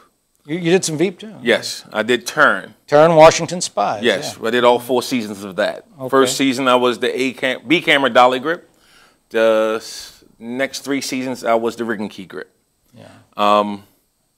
Yeah, done a few. And John Adams, I can't forget that. Yes, did John Adams too. Did that, yeah. I'd be forgetting. Pretty amazing, but the thing to say, like, you had a lot to do with a lot of the David Simon product. I mean, going all the way back to the corner where it started. I was the dolly grip on the corner, yes. And then go to The Wire, and then all those other ones. Homicide, of course, was in there somewhere. Homicide. On Homicide, I didn't grip, and I was started out doing the security. I was assistant in charge of security. Then I wound up becoming a PA, which is a production assistant. Okay. While I was a production assistant, that gave me a chance to learn what everyone did. And while I was there, one of the grips, a guy named Brian Snell, was also the shop steward at the Baltimore Arena. Okay. And I heard that he hired people to work, so I asked him for some work. One day he called me out of the blue enough for me to come to work and to push boxes, roll cases for a concert. Okay. And then that gentleman gave me my first time to work on a movie. My first movie I ever worked on was Murder at 1600 as a grip. Interesting. I literally carried sandbags and plywood. I was an extra in that movie. Okay. And that was my first movie. Then I wound up getting on Contact doing craft services. I got on the doing craft service. Second day on the job doing craft service, I went and met the grips. And I went and told the grips, I don't know much, but I can do anything, carry anything they wanted me to carry. And the best boy grip offered me to come help them, and I did. And then for the next 2 weeks, they hired me to be grips with them. So from that, my career just went and went and went. And kept going to today. Oh yeah. Oh yeah. Now the interesting thing to talk about, I was going to ask him, maybe that you just told me the story. I was going to say, first, did you always grow up, when growing up, did you have an interest in film? No. My biggest goal of growing up was not to get murdered. Okay. My father got murdered when I was 5 years old. He was 24 years old. That's here in Baltimore City. Here in Baltimore City. So my goal was to make it past 24. And what happened was they was getting ready to film Meteor Man in my neighborhood. And I was just talking to a gentleman. I knew he wasn't from my neighborhood, but he was there watching the art department work, paint the building. And I started talking to him because I talk to people. That's what I do. The third day with me talking to him, he asked me, what do I mind if he asked me a personal question? And I went, no. He said, how many jobs do you have? I was like, huh? I was like, I have 3. He went, you're from this neighborhood. I would go, yes. He was like, so I guess you're not selling drugs. I went, no, my mother would kill me. So he was like, do you think you could come and work for me because you got pretty decent size to you? And I asked him, I said, what is that? What do you want me to do? You know, walk actors back and forth to set and make sure nobody mess with them and all that. I go, okay, it sounds cool. He was like, I only can pay you $150 a day. Is that okay? You're going to pay me $150 a day to walk a half a block up the street from my house and tell people I know you can't touch somebody. You got it. Very first day of filming, I was bodyguarding Bill Cosby. Really? Did Bill Cosby, James Earl Jones, Marla Gibbs, Luther Vandross, 2 rap groups, Naughty by Nature and Cypress Hill. So from that show, I eventually got the job to be assistant in charge of doing security on Homicide. Okay. So, and then it just kept snowballing from there, where I almost gave up on the business because I didn't see a lot of black people in the business. And then I determined that I was not going to be that closed-minded and allow it to stop me because I had an opportunity here that I've never heard of. Right. And the thing with me is I've never seen the film industry before. I never knew it was a career in the film industry, but I liked it. It was something different. It wasn't a regular 9-to-5 job. It was something extra. So I decided I was going to pursue it. And I'm midst of becoming a stagehand, working with the Local 19 in Baltimore, and then also Local 22. I'd see Local 22 in D.C. I learned. And being a stagehand helped me with my career as a grip. So everything went hand in hand. Well, that's really good. Yeah. Because, I mean, we did have your friend Lion Beckwith in here on Sunday, and I had him tell his story. I said, look, you came from, the streets of Baltimore, rough neighborhood. Yep. How did you get out? And he had told that story, and he was very inspirational. Yep. And here's your story now. Me and Lion, I've known Lion almost 40 years. We went to church together as kids.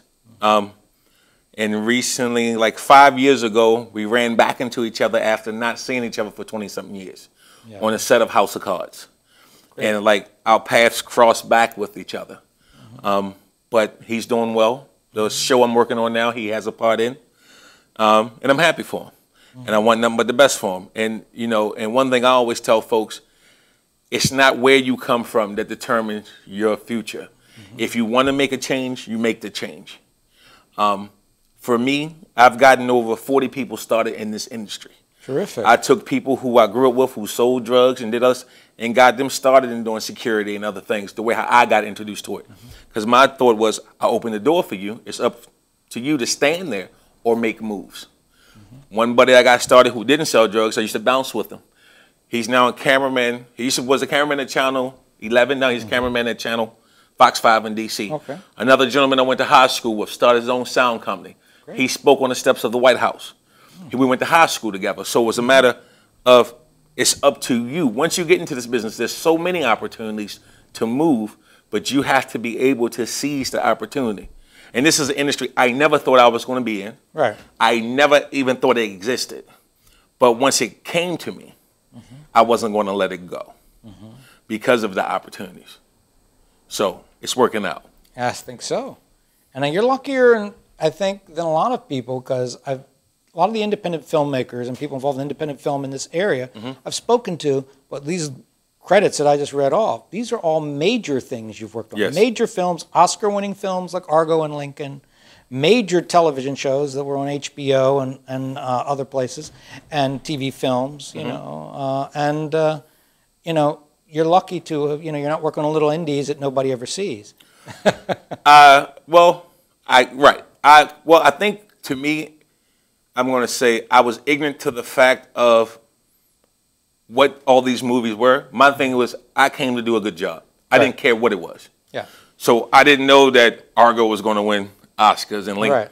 Yeah. My thing was to show up, do my job, and do it at the best of my ability. Right. Same way, Ken Arnold. I worked on Ken Arnold's film Right. as a favor to Dan DeLuca because I knew Dan from when he had a part on The Wire. And a lot of this business is you helping folks out that you want to work with. Right. And so I did not know that I wasn't supposed to be where I was, but I'm not. But to me, I don't let none of that stop me anyway. You mean like working for Ken and Dan, it was a non-union job? It was a non-union job. You know, they got financing. We shot in one location. In Annapolis. In Annapolis, at the old Capitol Gazette building. Yeah. And we had a snowstorm in the middle of it. But it was fun. They were a fun group of people. Yeah. All the way to the producers, the executive producers, Ken Arnold, who directed the movie. They were nice people. Sure. And so, still to this day, after that show, we still keep in contact till this day. Terrific. And, you know, but it's a cool industry. So you didn't work on the Bill Tillman movie that Ken just did? No. Okay. I was probably even, how long ago was that one? They just wrapped it in April, end of April. I was... Production, anyway. They're in post now. April, I was on tour with the vice president for 3 weeks. Oh, really? This is the other thing you touched on maybe before the cameras started Right. rolling, but you have done some stuff for political figures. Yes. So you were with Vice President Pence. Yes, in I've been on tour with 9 different presidential candidates. And what do you do on those gigs, we'll say? So my job is sound lighting, staging, banners, everything. And also when I'm the one that makes sure stuff don't fall out there. Okay. So I make sure everything's up. So I started, my candidates that I started with Fred Thompson, Giuliani. Then I was out with John McCain. Then the next cycle I started with Michelle Bachmann, Perry, Gingrich, and Romney. And this last one I did a couple of days with Carson. And eventually I did 4.5 months with Trump. Trump, there you go. And so since he's been president, I've worked with him about 9 times, and I worked with Pence about 6 times. Really? Since they've been vice president. Because I think, don't they have their own, like, crew people or in Washington, D.C. at the White House? Well, They have yes, their own White House TV? Or, they have their staffers Yeah. that do advanced work for where they go. But I work for a company Oh. that we go out and set the events up for them. Oh, okay. Because the owners of the company used to be White House staffers. Oh, they were? Okay. One of the owners quit owning the company. He's head of advance for the president right now. Oh, okay. The other owner used to be head of advance for Pence during the campaign. So he stayed running the company. So I've been in the White House 5 times. I worked with the last 4 presidents. I've been in the White House since Bill Clinton. So really you work with Obama, too? I was not in the White House with Obama, but I did about 4 Obama events. Oh, okay. Right. Or he appeared, I guess, or he and Michelle. Or Yeah. okay. Did a couple events for the healthcare, stuff like that. Did the lighting and staging and all that stuff for it. And you've met these people? Have you spoken with these people? Have you spoken to President Trump, by the way? Yeah. Where it got to the point on the campaign when he saw me, he would give me 2 thumbs up and go, "It'll be a good show." Okay. So Pence, very nice guy. Actually got a picture with Pence too. Me and my crew, real nice guy because the owner of the company introduced him to us. Well, great. He's like, "Hey, these guys have done just as many presidential events as I have." Right. So he was very thankful. Terrific. Yeah. So you've met a lot of interesting people. Yeah. I mean, has it taught you anything either about the politicians or about some of these movie stars you've met as far as what kind of people? I don't want you to gossip. No, I'm no, just no. saying lessons you may have learned from these people. The biggest thing for me, what I have learned, is to be real. There's so many suck-ups that it's hard for them to find the real people. I can give you, for instance, I did a movie called Minority Reports. Tom Cruise was a star, Steven Spielberg movie. I wound up in a circle with Tom Cruise and about 8 other people. Tom Cruise tells a joke. Everybody started laughing. I did not laugh because it was not funny. The guy next to me started nudging me. I said, "It's not funny." Tom looked at me and went, like, "Okay, a real person." And then as a PA on Homicide, we did the first crossover episode in TV history between Homicide and Law and Order. Oh, okay. The executive producer of Law and Order came down to direct the episode. Dick Wolf. Yeah. No, Not him. Ed Sheeran. Oh, okay. Because Dick Wolf's the Dick Wolf creator. was the ha-ha. Ed Sheeran was the next guy. I've been in the business 40-something years. Okay. So they put out memos on how they wanted us to act around this gentleman and all that. I threw it away. Okay. Because my thing was, I'm going to treat him like I treated any other director. First day of filming, "How you doing, sir? I'm Kenneth Morton. If you need anything, let me know." The 3rd day, me and this gentleman is cracking jokes on each other. The 5th day, I questioned one of his shots. Oh, okay. The AD, everybody looked at me like, "What did you just do?" They pretty much was ready to fire me. Uh-oh. Excuse me, Ed Sheeran was like, "You know, you're the first person in 35 years to question me." And like I said to the ignorance, I didn't know I wasn't supposed to question him because he was the boss. So I was just asking a question. Right. He went, "If you don't understand it, imagine how many other people out here do not understand it." And he asked me what was my plans for this business. I said, "Well, I'm thinking about going back to being a bodyguard." He was like, "Why?" He was like, "You will lose your talent going doing security on someone." He said, "Do something else. Stick to something else." That night, Benjamin Bratt and Joe Hennessy took me out to dinner. Eventually, I wound up going to New York. He showed me around the set of Law and Order. And based on that gentleman's advice, hey, stay true to who you are. You're going to go far in this business. And I just been true to myself. One thing I did, like, I'm not changing for folks. Right. If you don't want the truth, don't ask me. Right. If you want someone to blow your ego up, go ask someone else. Don't come to me. If you want the truth, then you come to me. Okay. Because I don't know no other way to be. Right. Because I just know me. Yeah. So. Well, Paul, you're keeping it real, like you say. Yeah. Yeah. That's how I'm raised. But well, from the turn side, of it, I'm still going to give you respect. You're going to respect me, and I'm going to respect you. Okay. Because I believe in respect. Right. Now, along with that, you brought this up, and I'll bring up this issue because this project that you're on now that you don't want to talk about, it came up to me. But, you had a chance maybe with knowing this gentleman from Law & Order to say, hey, come up here and work in New York. There's a lot of work up here. Or go out to L.A. Hey, there's a lot of work out here. I went to L.A. on enemy of the state. I didn't like L.A. Okay. I was 10 days away from getting my local 80 card. I came back home. At the time, Baltimore Maryland, this area was #4 in making films, movies, TV shows. So I was rolling. Yeah. So I don't need that. And then the gentleman who used to be the UPM on Homicide also used to be a key grip in New York, a guy by the name of Jim Finnerty. Okay. He offered me to go to New York and work with his sons. I would have been walked into the union. Yeah, wow. But I was like, no, we're doing it good in Baltimore. But hindsight 2020, now that I'm getting older, I should have got the card up there. I should have got the card in LA. But even without having both of those cards, I've still been busy. Well, see, I brought that up because talking to people in this community, and they all complain about how things have changed with the Maryland Film Commission and the money and all these shows and things are leaving. Because even this project you're working on, I said, maybe in past years when there was more money around, some of it might have been shot in Maryland, but it's just over the border in Georgetown, in Arlington.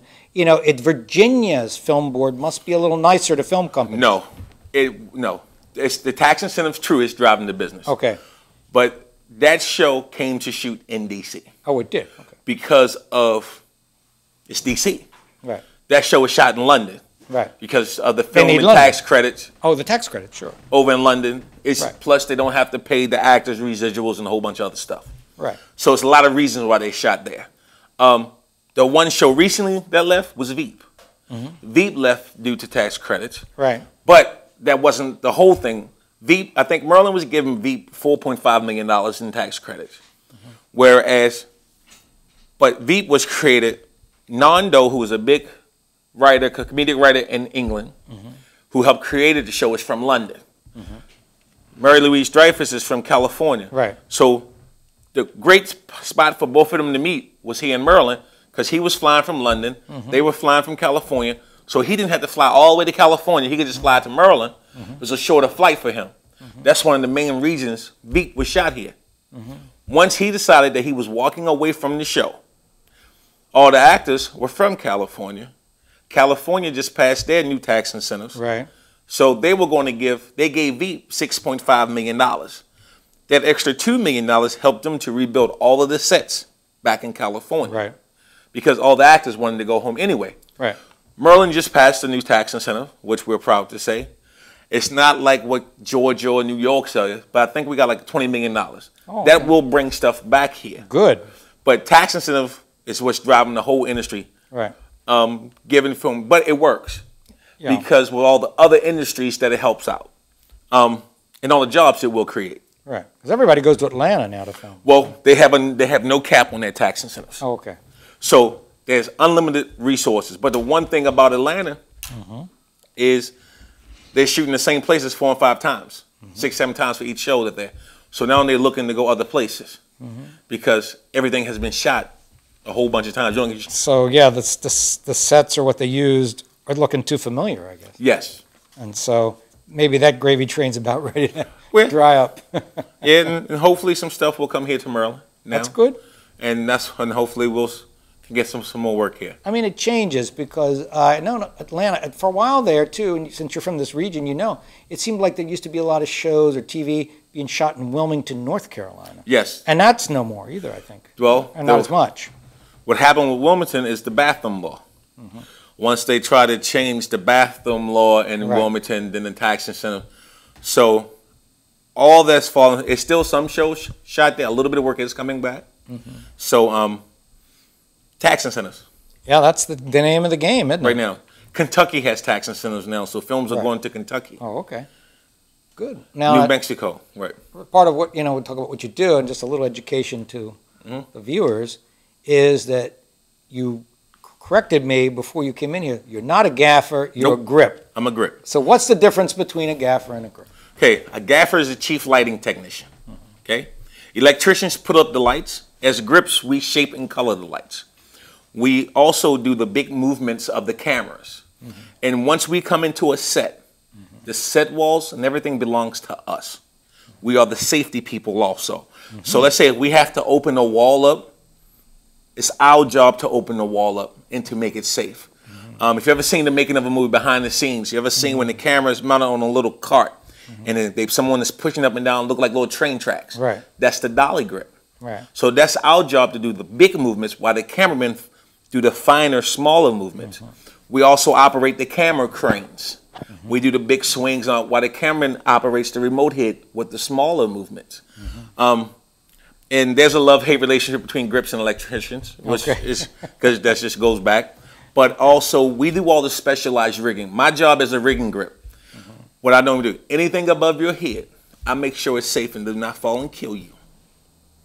So while I do the rigging, the electricians come and put their lights in. I make sure the lights are safe and do not fall out. So the gaffer tells us where he wants the lights. Okay. He's the one who designed the lighting along with the DP. Right. He tells us where he wants them, and our job is to give there.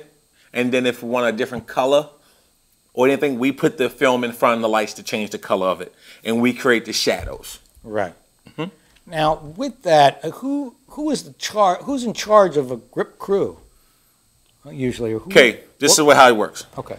The DP gets hired. Right. The DP then hires his gaffer and his key grip. Okay. The key grip then hires his best boy. Best boy, that term like a lot of people don't say, they're in charge of manpower and equipment. Okay. So that's the second in command. Okay. Then you have what is known as the third, or also known as a hammer. These are the actual worker bees. So the key grip is the boss. Okay. Okay. Then also underneath of that, you have the dolly grips. You are the ones who push the camera and deal directly with the camera. But the key grip is the boss of the grips. Do you want to be a key grip? I am a key grip. You are a key grip Yes, already. sir. All right. I am. You run crews. Yes. Terrific. My biggest crew was 30 people on 30 guys, but like on House of Cards, I was the rigging grip foreman. Okay. So I ran 35 people. The key grip came to me, told me what he wanted done. I sent the guys out and made them do it. Yes. But then you eventually Yes. have also been key grip. Yes. And I've key gripped a couple movies, second unit key grip on The Wire. I'm the local key rigging grip on the movie I'm on now. Homeland, I was the key rigging grip. House on Turner was the key rigging grip, second unit key grip. So yes. Oh, great. I mean, and you do stay busy, right? Yes. Do you have any things after this show wraps that you've got coming up or that you can talk about? No? Not as of right now. Everything is up in the air. You just wait till one show is over, then you just wait and see what next door is going to happen. My biggest thing right now, I want to take a vacation. Oh, good for you. Because I haven't stopped. It's summer. Like, you've been going for how long now? I mean, a year, 2 years? When's the last time you had a big break? My biggest break, I took a break just before Homeland because no one officially offered me the job. I took 5 days off. But I got offered the job, so I went to work. Look, I made my vacation, I left. But my biggest break was just before I went on tour with Donald Trump. Okay. Over a year and something ago. Wow. And ever since then, I've been rolling nonstop. Terrific. You do need a break. Yeah. Now, have you built, so you're 24 years or so in the industry, have you built a reputation, like people say, get me Kenny Morton? Yes. They do? Yes. In this area, at least? In the area? No, nationally. I travel nationally. Nationally, too? So you have done gigs in other states yes. and such? Yeah. I travel. It's, you can't just stay here. Yeah. I've been West Coast, Central, well, in the middle of America. Yeah. Yes. You can't just work here because there may not be a show here. Right. Someone may want you in Louisiana. Yeah. Someone may want you in Florida or New York. Yeah. So you got to be willing to travel. I just turned down a movie in Buffalo, New York because I'm on the show I'm on right now. Right. Wow. So you're known nationally, and then the National Union and the people know you're This biggest thing about this business is word of mouth. Yeah. Are you good at your job? So like a lot of your jobs you get from recommendation. So let's say you came from California. Right.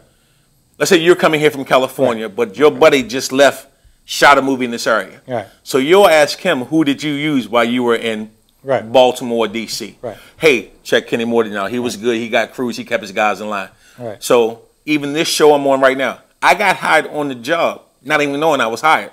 Oh. Where other people was getting interviews, I'm getting upset because I didn't get interviewed, not knowing that they already hired me. Right. In their head, okay, that's our option. That's who we're going with, because 5 people recommended me to this gentleman to come do the job. Terrific. Yeah. Now you talk to work with the gaffer, right? You don't work too much with the DP or the director, or do you? If they want something, yeah. Our biggest job is working with the DP. Would tell us if he wants something else. Yes. Like you go on scouts. When you scout, so you're there with the director and DP when you're scouting, and they tell you what you want, what type of crane shot they want, and you make suggestions. The biggest part of your job as a key grip is to make a suggestion on getting them the shot that they want. We can use this piece of equipment or this piece of equipment to get you what you want. And, and the best way to make it happen for them in a reasonable amount of time. Right. So, for example, they pick a location and they want a certain shot, and you might then give them a suggestion. This is how I can help you get the shot at this location that you want to shoot at so bad, whatever it might have lighting issues or not. Right. Yeah. We may need condos outside the window to pump lights. We may need a crane here for this particular shot. And you can suggest what size crane we use or stuff like that.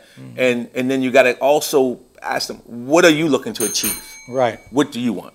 Right. So what we want to know now is just talk to the people there in your camera and tell them your contact information, how they can get a hold of you, or at least see what you're up to. So go right ahead, right in there. God, Kenneth Moore. The best way to reach me is by email at gripmeinmaryland@gmail.com. So that's gripmeinmd@gmail.com. Hopefully, with this area getting to blow up, I'm looking to get a new crew started. Okay, getting great. younger, fresh faces. Good. Get people that want to work. Do like you've done with those 40 other people. Get some young men from the city. Oh no, I am. I got a couple of people I'm working on getting into the business that never knew this business existed. There you go. My biggest thing, I do women. I get women in. A young lady. I had a young lady who now is an instructor out Towson who teaches film. She uses the way how I got her started as part of her training. Terrific. So it'll work out. Great. Well, we want to thank you for coming in. Thank you. And it was great to have you and to hear again about the kind of work that you do, the important work that you do, that not many people know about just because it's never talked about. Right. And that's why we're talking about it here.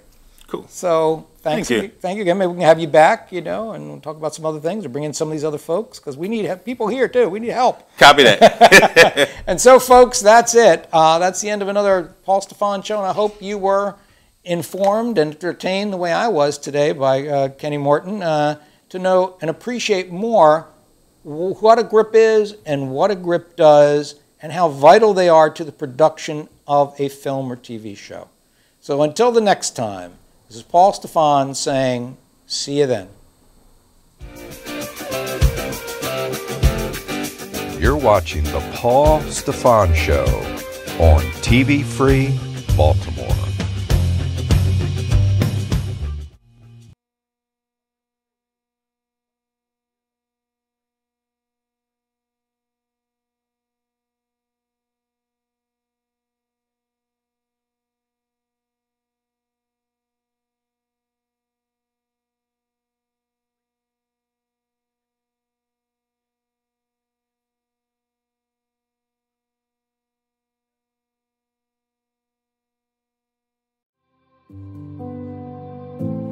If you want better from Washington, and who doesn't, what do you want from your representative in Congress? If you're looking for someone who has compiled a record of accomplishment during his 12 years in the U.S. House, it's not John Sarbanes. If you're looking for someone who can take the healthcare innovations being pioneered right here in Maryland down to Washington as remedies to the Affordable Care Act, it's not John Sarbanes. If you're looking for someone who has proven through his actions a sincere respect for the voting rights and the voting power of all his constituents, it is definitely not John Sarbanes. And if you're looking for someone who has refused to engage in blind partisanship, who has refused to stoke the hysteria in Washington, it is also definitely not John Sarbanes. So if you want better from Washington, vote for me, David Lasher, who has accomplished both inside and outside of government. Me, David Lasher, who knows the innovative Maryland model for health care and will take it to Washington to repair the Affordable Care Act. Me, David Lasher, who will reduce the power of money, incumbency, and party bosses, who will promote political competition and expand voter choice. Me, David Lasher, who will engage in forthright but respectful debate. Restore your voice, restore your vote, make history. With me, David Lasher, Libertarian for Congress, this November. Thank you.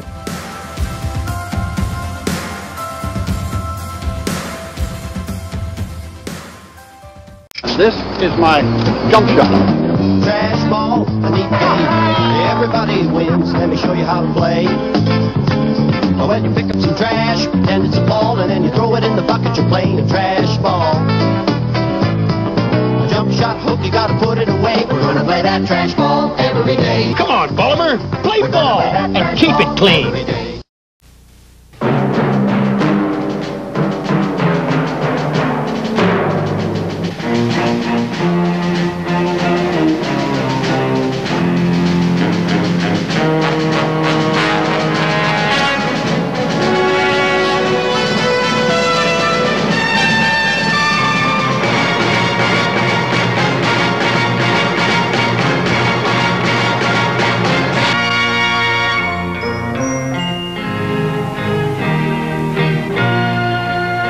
Some people have a deep, abiding respect for the natural beauty that was once this country. And some people don't. People start pollution. People can stop it. This is Sam with Restore Computer Repair in Baltimore, Maryland. If you're having any computer problems whatsoever with your Mac or PC, desktop or laptop, we can fix it at a guaranteed lowest price. We're located at 8701 Harford Road in Parkville, Maryland, 21234. You can reach us at 443-725-5050. That's 443-725-5050. We're open Monday through Friday, 10 a.m. to 5:30 p.m., and Saturdays, 10 a.m. to 2 p.m. You can reach us at www.restorecomputerrepair.com.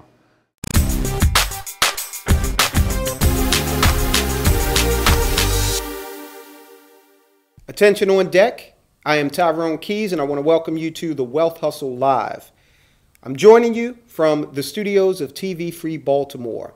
I want you to like and subscribe on YouTube to TV Free Baltimore. They focus on politics and local entertainment, local politics and entertainment, and you're going to absolutely love it.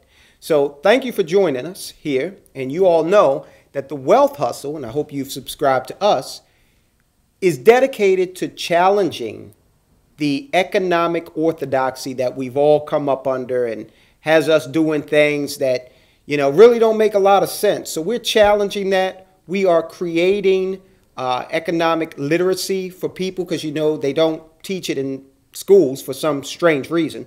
And that results in 65 out of every 100 people being flat broke by the time they retire. So tonight we've got a very special episode for you that might get some people hot under the collar, but it is going to cause you to think, and you're going to walk away armed with information that you can use. Question: is marriage a good business move? And you might say, marriage, business. Yes, marriage is a business. When you marry someone, you are forming a corporation, a licensed corporation through your state. And you have to ask yourself, is it a good business move? Now, we've got a lot of statistics that we're going to go over in a very entertaining way, so don't let the math scare you. But if you are considering walking down the aisle, I don't care if you're a man or woman, this is information that you need. I don't care who you are.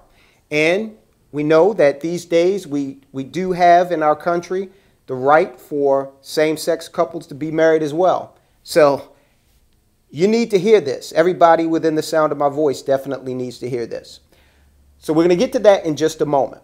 But before we get started, I want to go over this week's economic heroes and zeros. We're going to start with an economic zero. It's kind of sad. You all know who they are. Sears, the department store. Now, Sears, they've got a long history. They've been around for almost 150 years. They started out with a catalog and went gangbusters, became the country's #1 retailer for quite some time. As of this afternoon, Sears shares closed at about 53 cents per share. Okay, they are facing bankruptcy, closing hundreds of stores, and they're doing that because Mr. Jeff Bezos and his company, Amazon, has basically eaten the lunch of not just Sears, but all of those traditional retailers that we grew up with. So Kmart is another one, Toys R Us even. These stores failed to adapt. They failed to take advantage of the internet, and as a result, a lot of them are going to cease to exist.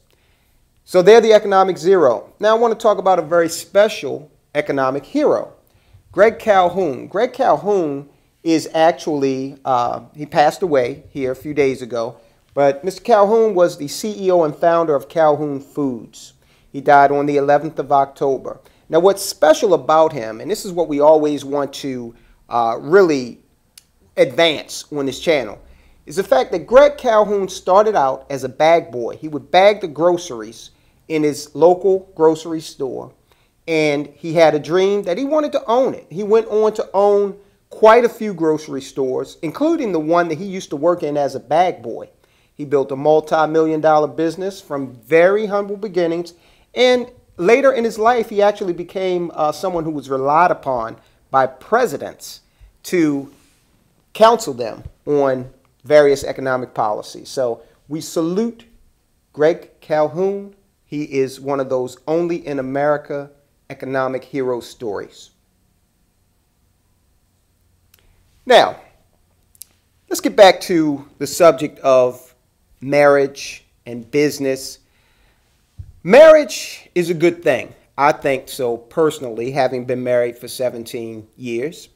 But marriage can also be, I mean, you've heard the stories, marriage can also be something that is very challenging and sometimes ends in economic disaster. So let's talk about that. How does that look? Well, when you get married, according to the U.S. Census, and I want you to pay special attention to a particular report from the census. It's called the Wealth Study, their latest Census Bureau Wealth Study. And in that study, they detail what happens when people get married, what that wealth growth looks like. And it's pretty amazing because when you get married, statistically speaking, the wealth of that couple grows by 4% per year, according to the U.S. Census. Married couples are wealthier in the long run. And the reason for that is very simple. It's very intuitive. A married couple is bringing in, these days, usually 2 incomes, and they're paying one set of bills. So this is an opportunity to work the situation so that you're able to put more into savings, investments, and you usually buy a bigger house when you get married, and that house appreciates, and that adds to the net worth, the wealth factor of that couple. Now, single people, of course, they have a different dynamic. Although, as single people get older, they tend to make more money on their own, but they still have to allocate a larger share of what they make to their individual expenses. They don't have the opportunity, like married couples, to split expenses. So that's basically why, in a nutshell, married couples make more money and create more wealth. And that's all well and fine. But when you look at the flip side of marriage, which is divorce, and you know, we've all been there, fallen in love with someone, and it's the greatest thing since sliced bread, and you got this fairy tale image in your mind, and you're going to go on and, you know, make a great life. And that's a good perspective to have. However, that may not happen in all cases in America. Just take a look at the divorce rate. People are getting divorced at a pretty prodigious clip. So when we start to talk about divorce, then we start to bring in the fact that 77%, and this is according to the U.S. Census, 77% of the wealth that has been created through the marriage tends to just evaporate once the divorce occurs and is finalized. So how does that happen? Well, instead of one set of expenses, now we're back to 2. Not only that, there is usually some debt that has been accumulated in the marriage. For a lot of the guys out there, when the divorce occurs, they're getting hit with alimony. And they're also, in many cases, if they're minor children, they're getting hit with child support. Those are 2 separate bills that you have to pay. So if that happens, you can see how the net worth of the guy is going to drop tremendously as he goes his own way. And the woman or the other partner will be affected in a similar way because now she has to pay the bills on her own from the alimony and child support that she gets from the husband. So you can see that if you don't choose correctly when you're getting married, it could end up setting you back further than when you started. And who wants to deal with that, especially after, 15 or 20 years of accumulating wealth and building a life? So you might be asking yourself, is he saying not to get married? I'm not saying that at all. But I am saying that before you get married, it is essential that you sit down and you act as if you are bringing two companies together. And what happens when you bring two companies together? Very simple. The first thing they do is they look at each other's finances. Now, this is something that my, at the time, fiance and I actually did. And that's before we got into building this platform, long before. But when we decided to get married, she actually suggested, my fiance, my wife now, she suggested that we take a look at each other's credit reports and that we start to understand where we were financially. So I said, fine, let's do that. We sat down, broke out the credit reports, and I can tell you, and I'm going to be completely honest with you, the situation was really funny because my wife had a situation wherein she had excellent credit coming into the marriage, but not a lot of assets. I was the exact opposite. I had poor credit and a lot of assets. So we decided right then and there to work on both of those issues, to build up the assets. That would be something that I was responsible for. And going forward in the union, she would be responsible for the debt situation and making sure that we paid our bills. So that's how we've operated ever since we've been together. And that is the way that you need to suggest to your partner that you operate in terms of what are your strengths. Having that person, if their strengths are working on debt, have them run with that. If the other person's strengths lie in making investments or looking at the world and saying, well, let's wait before we buy this car or let's purchase this car smart, then let that person do that. Now, if someone's not willing to sit down with you and share their finances before you're getting married, okay, before you're forming this corporation, my advice, run fast, because that's only going to lead to a bad situation down the road. If their finances are something that they're not willing to share with someone who's going to be their partner for life, again, think of it as the corporation would.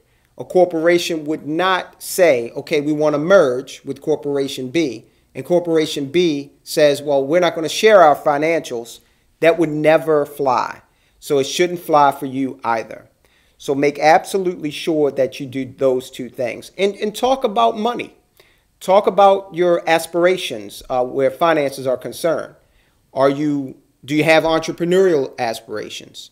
Do you want to advance in the company you work for? Put those things out on the table, and they may change, but it's important to find out where you're at in terms of your partner, where their head is at in terms of finances. So the other thing you've got to really think about, and you've got to be honest with yourself. If you ask yourself this question, would I open a business with this person? And again, I know that marriage is about sacrament for many people, strictly love for other people, but let's be real. We're on a financial education channel here, and we're in the year 2018, and we're not living that lifestyle of old where you had people get married for those reasons and those reasons alone. No longer are all women just looking to be taken care of. Women are becoming more of a force in the corporate world, and they're coming to the table with a lot of assets in many cases as well. They may not be realized assets, but they may be intellectual in terms of aspirational. And ladies, that begs the question, are you ready to have to pay alimony at some point? Because even though it's rare, those cases have happened. And they're going to accelerate as the ladies make more money. So be extremely careful. If you don't want to open a business with someone, then I'd say sit back, wait, and see what develops. But do not jump into a financial arrangement without doing your due diligence. And that includes marriage. If you're a wealth hustler, you certainly wouldn't go out and buy a vehicle or a business or invest in anything without doing your due diligence. When you get married, you're investing in the rest of your life. Not only that, you're investing in the lives of people that are not even here yet because you're probably going to have kids. So you want to make sure that this union works. Let's be real. Kids that come up in two-parent households tend to do better in all aspects of life, especially financially. So if you're trying to leave a legacy, a positive financial legacy, it is best if the parents remain together. If you're going to have trouble and the parents are going to split up and the kids going one way or the other, again, that can result in the child support scenario. And at the end of the day, it's just not good for the kid. And I think we can look around our world today and see what the effect of a lot of fatherless homes have done for our children. Hey there, folks. This is Lenny Rudo from Fish Talk Magazine, and you're watching TV Free Baltimore. The thrill of the hunt, the call of the chase, the anticipation of the catch, just being with friends, family, enjoying the simplicity in life, and what's important. This is the call the sportsmen and women understands. Come and experience the diversity and the quality that is found only in Maryland. Discover more at fishandhuntmaryland.com. We're back, and we're going to talk about the consequences, the ugly consequences of divorce. Now, we're going to talk about some people who are noteworthy, so you can get a feel for the magnitude of this concept we call divorce and the penalties that the state, whatever state you live in, assesses when you have to get a divorce. And I want to go over this because I want to drive the point home. I know people who are not rich and are not famous and are paying thousands of dollars in alimony per month on top of child support. So let's talk about somebody we both know, Michael Strahan. Strahan, football player, media personality. Now, it gets really weird with Strahan because he actually had his attorneys draw up a prenup. And the prenup actually said that it entitled the wife to half of his net worth. And so I'm sure she didn't have any problem signing that. Why they structured it that way, I have no idea. In any event, it was time to get a divorce for whatever. They couldn't live together, couldn't work it out. So as per the divorce, she got half, which was at the time $15 million from Michael Strahan. And interestingly, she also got 20% of his earnings for every year they were married. So in effect, she got 70% of Michael Strahan. And I can tell you, just because he's famous doesn't mean that, there's a special set of laws for him and a different one for you, the person who makes $100,000. But let's take a look at Tiger Woods. I believe that lady got somewhere in the neighborhood of $250 million. And again, I'm not passing judgment on the system or on the relationship. I have no idea who these people are. I never met them before, but what I do know is the result of divorce. And you might say, oh, well, she made out. Well, in a lot of cases with alimony, especially at the level of individuals who are not super rich, it is paid out on a monthly basis. And a lot of times it's temporary. So for the ladies out there who believe that it's a possibility that alimony could just go on in perpetuity, not in a lot of cases. There's a cap on the time of it. So if you're the partner, you have to think, is alimony in my interest long term? What am I going to do after the expiration of the order of alimony? what am I going to do if you're the partner that got the kids? What are you going to do when they turn 25 and are no longer in college? Okay? These are things that you have to look out, you have to figure out, and you have to find out if your partner is someone who is going to be a viable long-term partner. And that things happen, okay? They're relationships, and relationships are filled with variables.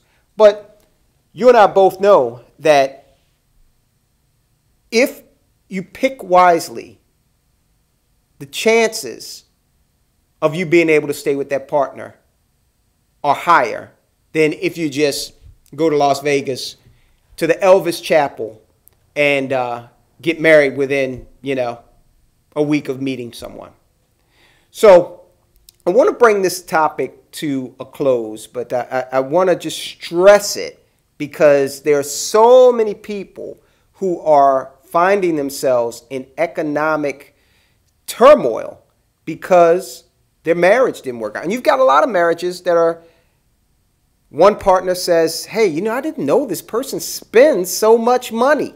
I didn't know that they're such a spendthrift. And that causes stress. An interesting statistic from that U.S. Census report. Within 4 years of a divorce, okay, so you can kind of track when a couple is going to get divorced. The income and net worth starts to decline 4 years in advance of a divorce, which clearly states it's empirical evidence that a lot of these divorces happen because of money. I'm going to offer you some anecdotal evidence. I know an individual who is just unlucky in matters of love. He actually has been married twice, and in each of those instances, he said that the partner, his wife, came to the table with financial issues, a lot of debt that he paid off. And then over time, once that was done, give it a few years, and she was through. So watch your partner, make sure they're in it for the right reasons, and again, go back to sharing that financial information up front. Now, when we come back, we're going to talk briefly about a very special episode that's going to affect everybody, okay? Now, some of you might not choose to get married, and so, I don't know, you may take this information and decide it's not for you financially. But when we come back, we're going to talk about a special episode we have coming up next that you're going to want to hear and you're going to want to share with your family and friends. Vino's Liquors and Bar. When you're looking for something a little bit more sophisticated, a little bit more Saturday night, a little bit more downtown.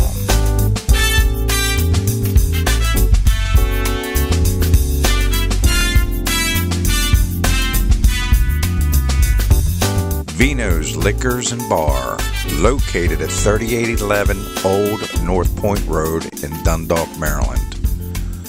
We're back. I'm Tyrone Keys. This is The Wealth Hustle. We're joining you from the studios of TV Free Baltimore. I want to bring to your attention something very special that we're going to be doing. We're setting up a seminar series. This seminar series is going to instruct you on so many facets of your financial life and help you get those things in order.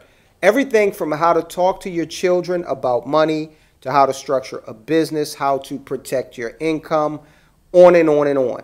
Now, the beauty of it is, in this part of the world where I live, on the East Coast, we're heading into the winter season. We used to hold a lot of these seminars at different locations, and we would bring people in. With our seminar series, I don't care where you are in the world, I don't care what the weather is doing, you can join us from the comfort of your own home. So I encourage you to do so. We'll have more information about that coming up. Now, on the next episode of The Wealth Hustle Live, we're going to talk about being old, sick, and broke. Few things really pull at my heartstrings more than seeing older people who have not done right for whatever reason with their money, and now They're past their prime earning years. They have health problems, and they have a very limited income. We need to avoid this situation, and we need to help others avoid that situation. So we're going to talk about being old, sick, and broke in America, and how to avoid it, and how to help others avoid it. So I hope you tune in. I would like to hear from you. In the comments section, please put all questions, comments, ideas for what you want to hear on the show. We had an individual contact us a couple of weeks ago and said that he wanted to know how Shaquille O'Neal made his money after basketball. So we did an episode on that. It's on the Wealth Hustle channel. You can find it. It's pretty interesting. I'm not going to tell you too much about it because I want you to go and watch it. But did you know Shaquille O'Neal is the largest franchisee of Five Guys restaurants? So if you've eaten at Five Guys, there's a pretty good chance that you've eaten at one of the Five Guys that Shaquille O'Neal owns. So we're going to talk about those subjects and more. Again, we are challenging the economic orthodoxy and teaching you how money works so that you can make it work for you. I really thank you for joining us on this inaugural episode with TV Free Baltimore. And I want you to tune in to everything TV Free Baltimore has to offer. I want you to subscribe to TV Free Baltimore. Do it now. And then if you haven't already, subscribe to the Wealth Hustle. Thanks for listening. Talk to you soon.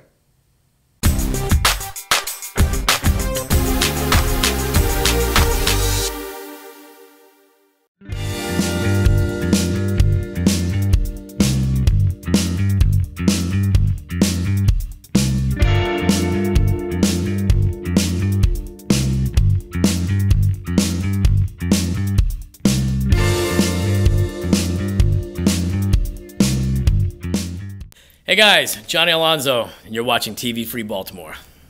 The next show will start in 1 minute.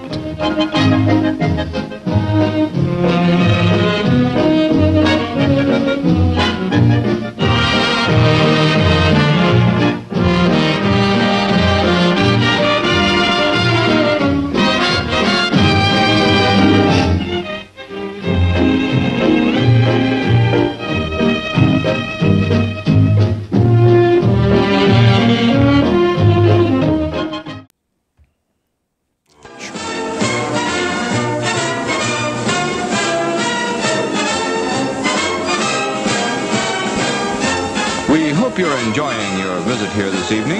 Now, on with the show. Hello, it's Paul Stefan with another edition of TV Free Baltimore's Film Reviews. And tonight, our guest is filmmaker Kevin Kangas. Welcome, Kevin. Thanks. Thanks for having me. Okay, great. Now, the first thing I want to talk about, you have a new movie out, so we're going to talk about this first, Territory 2.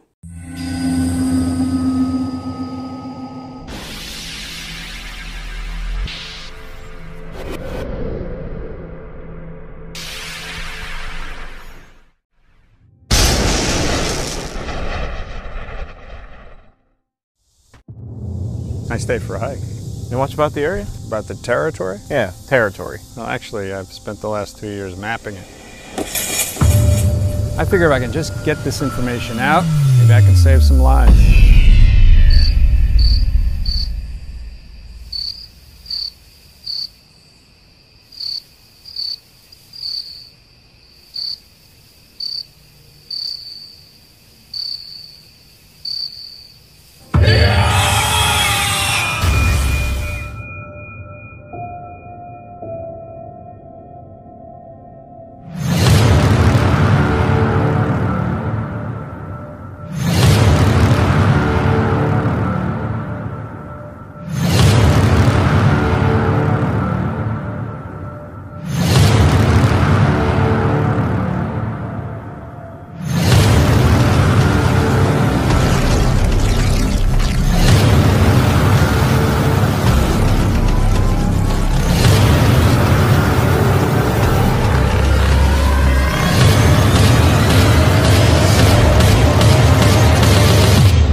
Get out of these woods alive.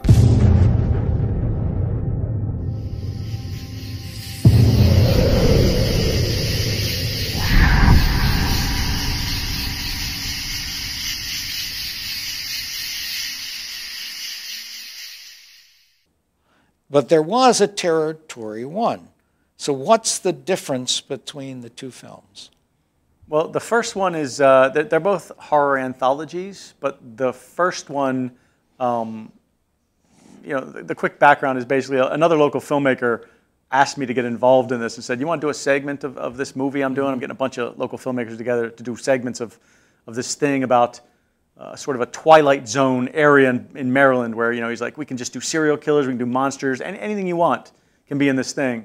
So I actually turned him down at first. And then I came up with an idea, which was the Smiling Jack segment, the guy with the pumpkin head.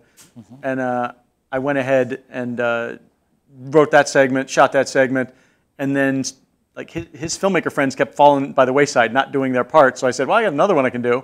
And then it was another one, and then it turned out I did most of Territory 1. There's two segments I didn't do, one by Mark Wenger, who's the actual guy who came up with it, mm-hmm. and Dan Duran, who's the other one who came up with it. So that one is not all me, but that was basically more of just a standalone anthology, sort of the way Creepshow is. Mm-hmm. The second one tells more of a story and starts to build on the actual mythology of the territory and to give you more of the rules and things, exactly what's going on in this territory, more of a story. Whereas the first one is just sort of like, 5 separate little individual stories. They're all sort of tied into that region. So in some ways you answer my question. So like this second movie is more of an expansion of the Smiling Jack story?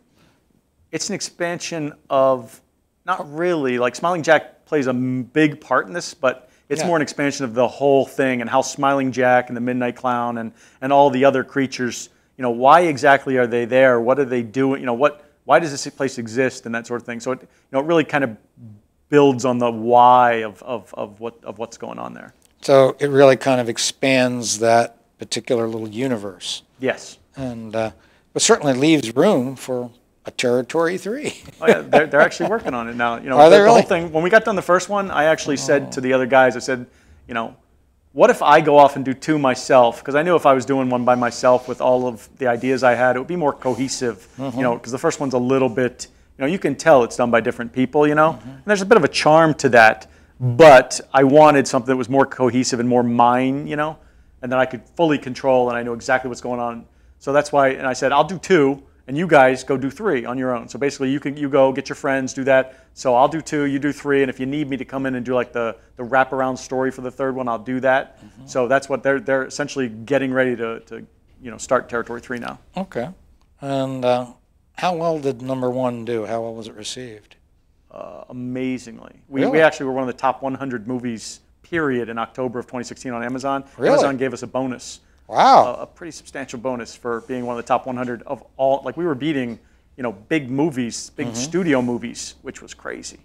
And so number 2, which you can see for free now on Amazon Prime, that you expect just as well, if not better, being another top 100 movie in Shocktober. Fingers crossed, yeah. We got as high as number 6 on the chart of movies. Really? Number 6, which was crazy because like it was, Tremors was up there. All these big movies was right next to us. So I'm hoping to get bigger than number 6 on this one. But. And you didn't get any offers from Hollywood after that? What do you mean by offers from Hollywood? What I meant was they see this movie doing so well. Here are these guys in Maryland being number 6 or one of the top 100 movies. No. Offers to work out there in LA or anything. Oh, Hollywood doesn't think like that. No, oh, they don't? No, okay. They think in terms of millions of dollars. So it would have to be, it has to be like Blair Witch sized. For, they shot that movie on like $35,000 and it made, $200 million or whatever. That's what they're looking That's for. the kind of thing that they're looking for.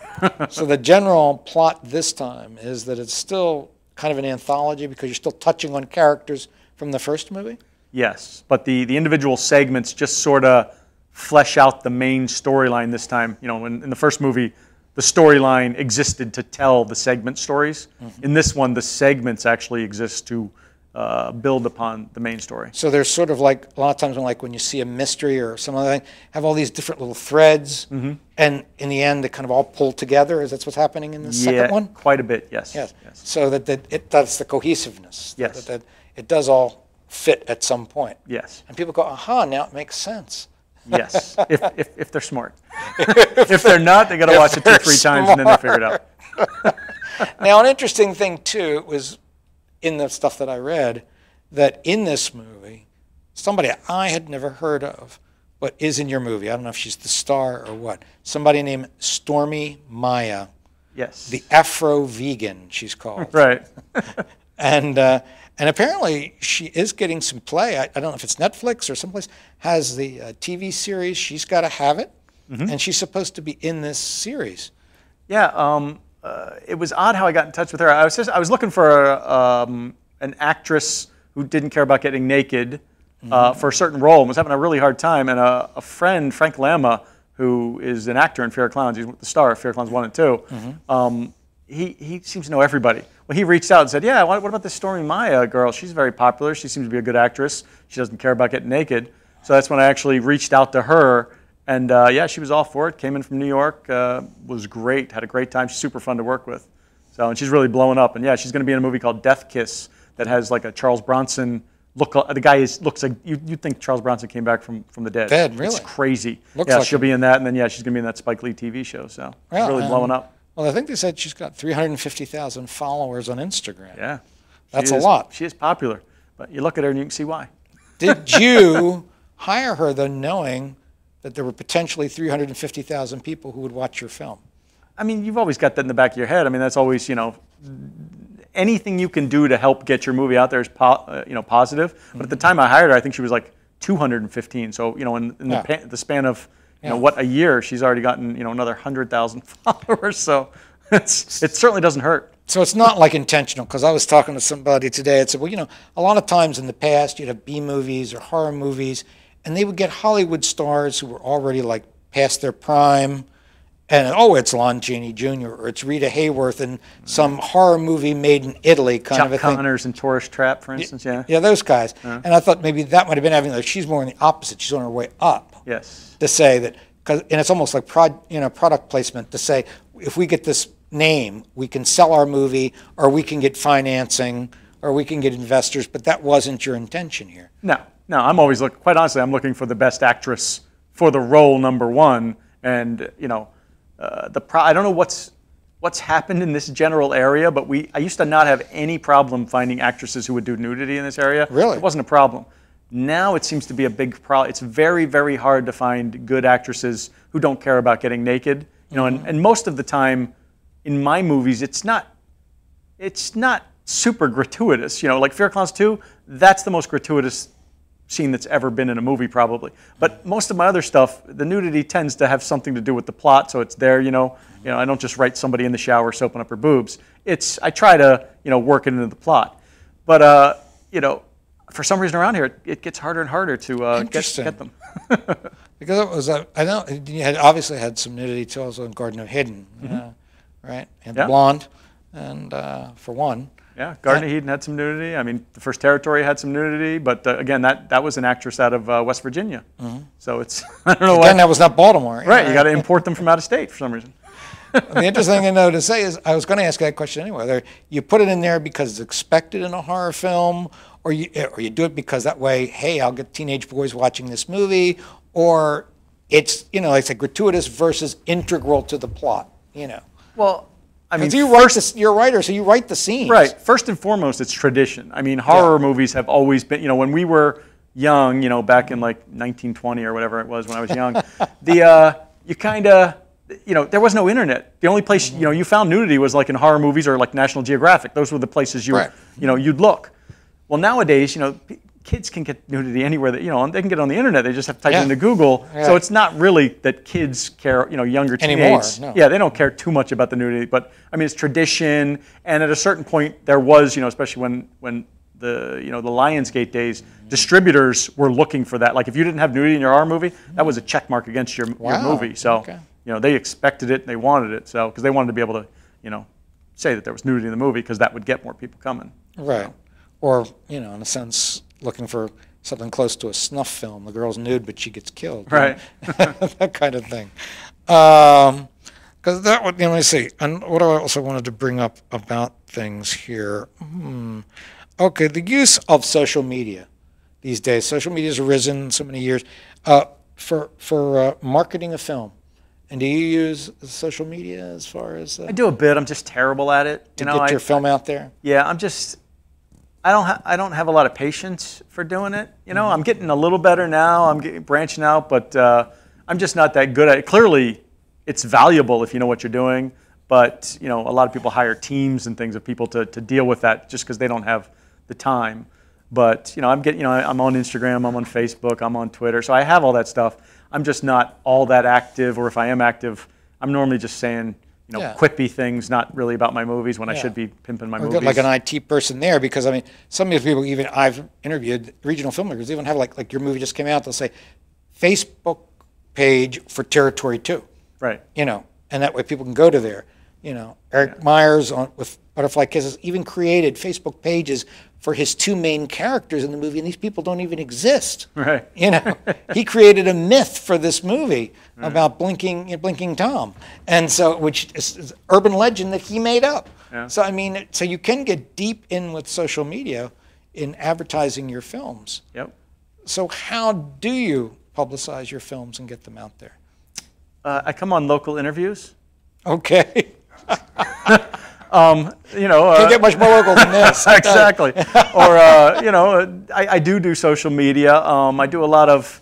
I have good contacts with a lot of the bigger websites like Dread Central and Bloody Disgusting and Arrow in the Head and you know all those guys. So I have you know, Dread Central's hosting a clip. Horror Talk is hosting a clip. They're another you know big horror you know website that I deal with a lot. Right. So you know, I tend to have those guys are for me the better social thing for me. You know, I do interviews for them, or I give them exclusive pictures or content that they can send out to their audience, and you know, their audience is millions of people, and those people will check it out and then you know add you know my movies to their watch list. So for me, that's what I spend more time on than you know Facebook and Twitter and stuff. You don't go to horror cons? I do sometimes, yeah. I went to Scares the Care not that long ago, and actually Monster Mania was just this past weekend. So I was there handing out flyers. We had a table, you know, selling the you know DVDs of the first movie and stuff. That's like your target audience too. People go to cons. It is, yeah, but I'm so drunk most of the time there that I'm not very good at actually promoting my stuff. Or get you know the chick who was nude at the booth. Yeah, if she was local, no, she wouldn't be nude in the booth, but I'm just saying, you know, somebody who appeared in your movie that was one of the sexy chicks, then all the nerds will come up to your booth. Sexy girls at your table will definitely get the mob around it for sure. Yep. And you don't do that either. No, if they were local to me now, I would. But well, like you said, Maryland is not very good about that kind of thing. Yeah. Right? Now, are your films all shot locally? Yes.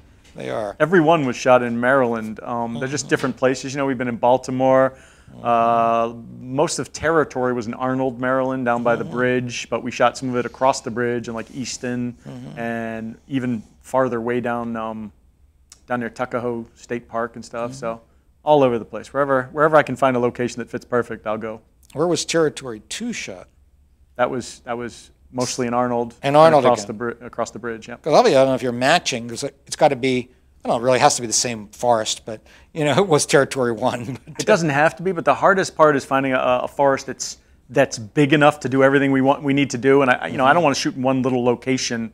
You know, like I've seen some very, very tiny indie movies where like you could tell they shot in their backyard. There's just some woods there, and every angle is that angle toward that woods. Because, you know, but these woods are massive. And I don't ever have a problem. The other problem is, you know, you take guns in there and you blow stuff up, and you take naked women in there. You know, you have to be able to control it 100%. Right. So this woods down in Arnold that we use, I've had no problem. You know, there are people walking dogs and stuff that sometimes give us a, you know, they walk by and we got, you know, person all covered in blood, naked woman or whatever. They, you know, they give you a funny look, but they keep going. But it's not anything that you've had to do where, like there, for example, or anywhere, where you have to get permission first. Have to? To shoot? Probably should, but I do not have to, you know. Well, the cops never really come except for in Easton, right? But, right. Well, Easton, and on my movie Bounty, we were in Baltimore running around with guns and badges and firing them off in Baltimore. Whoops. And we got stopped on that. We almost got shot on one of those, but eventually I got around to calling the police ahead of time and saying, "Listen, we're shooting, we're filming in this area. If you know you get any reports, any 911 calls about people running around with guns, that's probably us." Right. So, but at one point we got in trouble because we fired a gun and weren't supposed to, and the local, like the Baltimore police chopper actually has something that triangulates in on gunshots. Yeah. And they showed up, and the police showed up, and the fire department showed up, and That was stressful. Now, why did you choose the horror genre to work in? Because I love horror. It's always been my thing. Because it's your love. Yeah, I've always loved it. And it's lucky I love it because it's really the only genre you can shoot no budget movies in with no name actors and still get distribution. You know, I can't go out and shoot a romance unless I have, you know, Ryan Gosling. You know, it's not going to get any distribution, you know, that sort of thing. So, but I mean, I've always loved horror. I read horror as a kid, you know, horror books, and then I watched horror movies when my parents didn't know. You know, whenever they were gone, we'd go watch horror movies. So it's always been my love. I read somewhere you said, if I had the budget, I would like to shoot a Western or a fantasy. Yes. Sword and sorcery is the next. Basically, even before Westerns. Yeah. Horror, sword and sorcery, and then Westerns. Yeah. Westerns I've loved because I got that from my dad. He always used to watch the Western, you know, got me into Shane and High Noon, and then, you know, years later, like Silverado, I love, you know. So yeah, I'm a huge Western fan. So, and I was going to say with horror, I'd say, why horror versus suspense? So again, suspense is one of those odd genre niches where you just don't know whether you're going to get distribution, you know, unless you can put, you know, Julia Roberts or somebody in it. Right. You're not sure you're going to get it out there, in which case, you know, you're not going to get your money back for you or your investors. So I still have, you know, like Fear of Clowns is more suspense than it is horror, the first Fear of Clowns. And Hunting Humans even has quite a bit of suspense. So I mean, you can work the suspense in there and still, you know, have it under the horror label. Okay. Well, how, in a sense, because it's such a, it almost has, you know, particular things you have to do in a horror film. So how do you make it fresh, or how do you sort of make the horror genre interesting that people can say, I've seen that 1,000 times? What do you do that kind of freshens it up? You try to surprise the reader, or the watcher, basically, but first the reader, you know. So I'm always trying to look at it from a point of view, whereas your first draft is always going to have the cliche, you know, your first draft, you're tending to put down the first thing that comes to mind, which tends to be the cliche thing. So I don't, you know, I either won't put it down right at first, or the second pass you go through and you start changing stuff and go, yeah, no, that's exactly what the reader would expect is going to happen, or that's exactly what the watcher is going to expect. And then you change it. So I tend to, you know, audience expectation is, I think, the number one thing a writer and director should look at. Always try to twist that. You know, look at you know, one of the writers I really like, Joss Whedon, who, you know, did Buffy the Vampire Slayer and then went on to do big Marvel movies. He was one of the first that really, you know, he would spin your expectation every time. You think you know where it's going, and then he would turn it in a direction you didn't know. And super talented guy. So I've always kind of looked at that and said, yeah, that's what I want to do. I always want to twist the audience expectations in a different direction. You know, lead them. You lead them in a certain direction, so that way you know what they're expecting, because you're hand feeding them that, and then you can, you know, basically slap them upside the head when they get there. But also, I think in characterization, because in Hunting Humans, as we've said, it's a serial killer sort of hunting a serial killer, which is a new concept in a way. I mean, it was an interesting, fresh concept, as well as you're in Fear of Clowns, right? Your Chippendale clown. Why the guy was bare-chested. Did you go with that just because the guy you hired happened to really be a muscle man? Or That's what? exactly it, yeah. You can see to get an investor, I actually shot a promo trailer first, right? So that we could show this guy, this is what we want to do, and he could see, because, you know, you tend to, the money people, hopefully none of them are watching this, they're not very imaginative people in general, you know, they don't seem to be. Like, they're very good at what they do, clearly they're raising a ton of money, but they don't really, they're not good pre-visualists, at least for films. So I showed him this trailer, and that trailer featured a clown. It's the Shivers, it's the actual costume that the guy wore, but it's the full costume. Well, then when we brought in Mark Lassise, who played the clown, dude is ripped. Like, he is, you know, big football player guy. And I thought, you know, clowns never scared me really. You know, the Poltergeist clown scared me because I was really, really young, but they never in general have scared me. But I thought, if that dude was coming at me with an axe, like dressed as a clown, and I could see his physique, that would scare me. That guy would tear me apart. So that's when I thought, you know what, let's just take that off. And I always thought if it didn't work, we'd just sew the top back on. But honestly, we showed it to people, and they thought it was just so strange and different that it worked for them, you know. And quite honestly, there are so many people who are titillated and yet scared, and that works for them too. They're like, oh, he's so sexy, but I'd let him kill me. I was going to say, that wouldn't that bring in more of a female audience? Right. Usually you get guys watching It horror brought the films. female, and it brought a lot of gay fans. He has a ton of gay fans. Wow. I've actually had people emailing me asking me if I had a jockstrap of his they could buy. And I'm like, no, number one, why would I have his jockstrap? No. And number two, Okay. why would I sell it if I did? Come on. Right, there you go. So that's interesting. Now, do you also plan in your films, like, red herrings? Like, it goes down this way, and it really is this way. Everybody thinks this is what's going on, and then, oh, but what's really going on is over here. Yeah, you do that. That's sort of the twist on the That's audience. your twist. That's what you mean by the twist. Yeah, I Yeah, definitely okay. tend to do that. And I mean, especially do that, like in Garden of Eden, which was more of a mystery. We tried to do that all over the place because you're always trying to plant the seed of, is this guy the killer or is this woman the killer? Who's the killer? So you keep trying to, get the audience off the track of who's really the killer. In your horror films, which you do you ever use humor or comedy? Are there scenes or things that make people laugh a little bit? Yes, there definitely are pieces of that. I don't see myself as the funniest guy. I have a very dry, sarcastic kind of humor. But so I don't tend to write a lot of that in there. I don't think I could write a comedy, though I've had friends tell me I really should. It would obviously be like a black comedy, a very dark one. Yeah. But I don't, I've got whatever, if there are funny instances or a character's funny, for instance, yeah, then they're going to say funny things. But, your characters just sort of tend to take on a life of their own in the script. So if they start being funny, it's not like it's me, it's that character. Because some people will say, that to lighten it up, if it's a really scary thing, you throw something in that might be a little funny or even sarcastic, like, when Ryan Reynolds did the Blade films, he was the humorous character in there, that kind of thing, because it just kind of give you a break from the horror for a minute. Yeah. Well, Territory 2, for instance, has in the Pumpkin Trail, a lot of people are already talking about, there's these three older gentlemen, and they have these conversations. They're old friends, and they have conversations that are very amusing because old friends who hang together always have a good time and they laugh and stuff. And people have. I'm glad that they've really embraced the essentially the interplay between those characters, and they're very funny, I think. So. All right. Now, what about difficulties with budgeting and financing? How do you manage to finance your films? I've had investors, but in the past few years, I've simply bankrolled them myself. Wow. Keeping the, if you keep the budget small enough, then I can bankroll. It's not like I can bankroll a big movie, but I can bankroll smaller ones like the ones I've been doing. But otherwise, you have to get investors, which is always a nightmare, and it's especially a harder nightmare. Back, when I first got Hunting Humans together, I created a prospectus, which was a piece of paper that has what we plan to do, how we plan to get the money back. With like a spreadsheet of the different projections of how much we think it's going to make.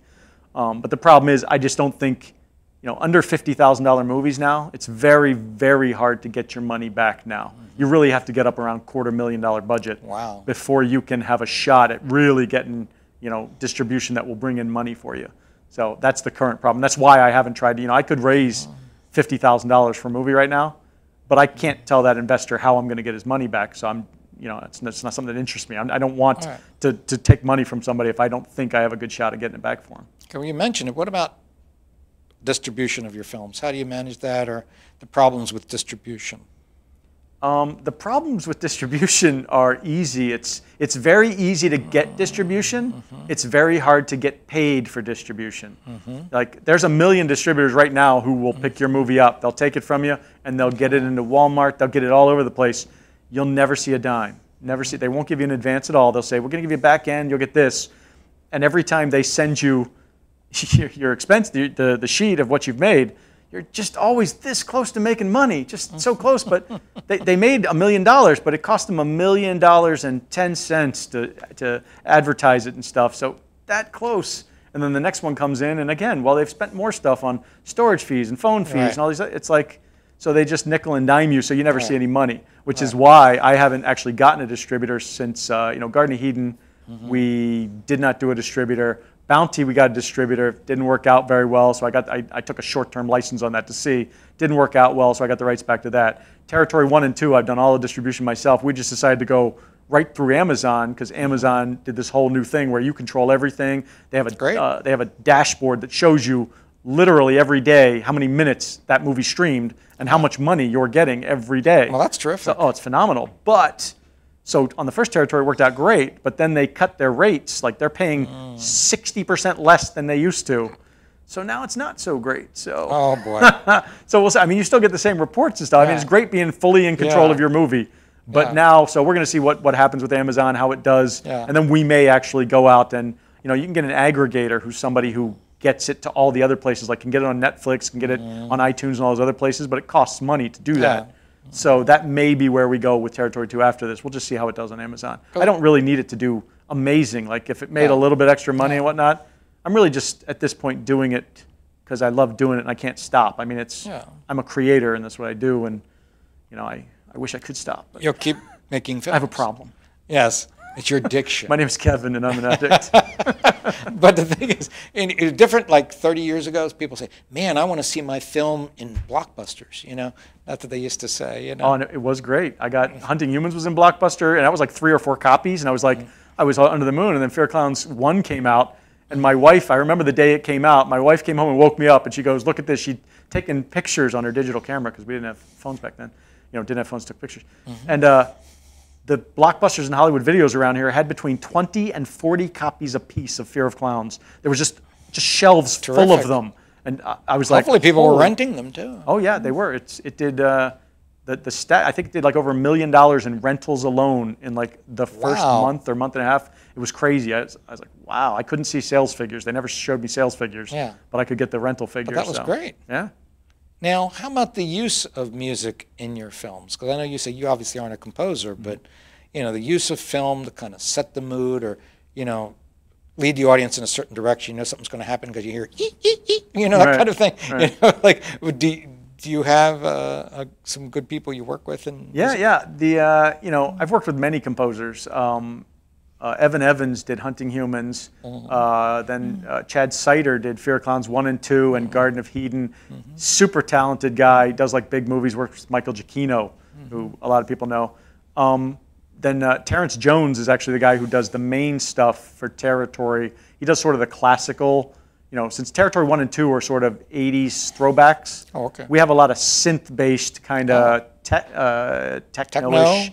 Yeah, it's sort of, you know, it sounds like that, but it's basically like synth-based stuff for the other sequence, you know, the other like segments and stuff. And a guy named Bob Battle does those, and he's a phenomenal musician. He does like all sorts of throwback 80s tunes and stuff, and there's some of those in Territory 2 also. But Terrence Jones does all the actual, you know, orchestral stuff. But do you help with the scoring to say, well, you know, here we need, you know, this is where something's going to happen, so build up to this, or you know, this is where the kill's going to happen? Or well, what I tend to do is sometimes they don't need that. Oh, okay. But sometimes they do. I tend to send like a sort of a notes about certain scenes in particular. It says, you know, I think this is what my intent is, and this is what I want the audience to be feeling at the time, just to give them an idea of where maybe the music should be. Most of the time with Terrence, I didn't have to do that this time. There were a couple pieces he sent back that I basically just wanted tweaked.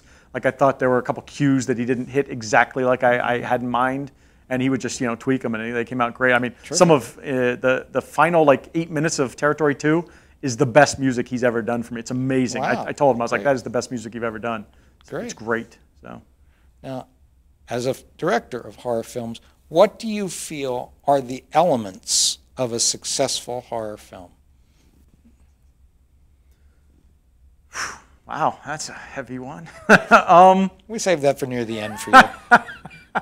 No, I mean, it's just, I mean, number one is character. You know, I think there's been a fight in the past couple of years where, you know, when I was growing up, you'd see like the Friday the 13th and the Halloweens and stuff like that. And I think at a certain point, you know, you were always rooting for the people to get away from the killer. I mean, it was cool when he killed people. You always wanted to see these gory kills, and they were very cool. But you were still rooting for them to get away. And then at a certain point, it sort of changed, and now people really just want to see everybody get murdered in a very clever way. And I'm not that kind of guy. I mean, I remember when I went to see Freddy versus Jason in the movie theater. We went into this preview screening, and they separated the movie theater. We walked in, and they're like, all right, who do you want to win, Freddy or Jason?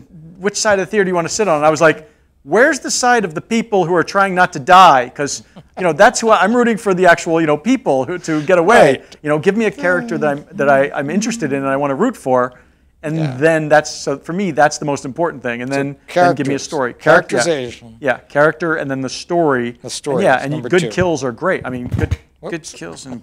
Yes, you keep dropping. Problem. Go ahead, but good kills. Yes, good kills are definitely something that you want. Right. But for me, it's definitely if I'm not rooting for the character, if I can't empathize with the character at all, then I will not really be all that interested in your movie. At the end of the movie, I'll be like, there's some good gore in that, but it's not something I'll 2 days later I'll have forgotten about the movie. So you mean it says you're rooting for the victims or the Yes. people that are being hunted. Yes. As a director. Yes. Now you're not one of those guys where you see so many of these films where the killer kills everybody but one person who gets away to tell the story. Is that what you do too? I have done that. Literally, that is. There's a creature in the territory who's called the Midnight Clown, and the legend is only one lives, or only one gets away. Well, that's the setup. And that's the thing, yeah. So basically, a bunch of campers come in. He kills them all, but he wants one to go away to tell the story, so that more people end up. Nobody ever believes this, so more people come that he can then kill.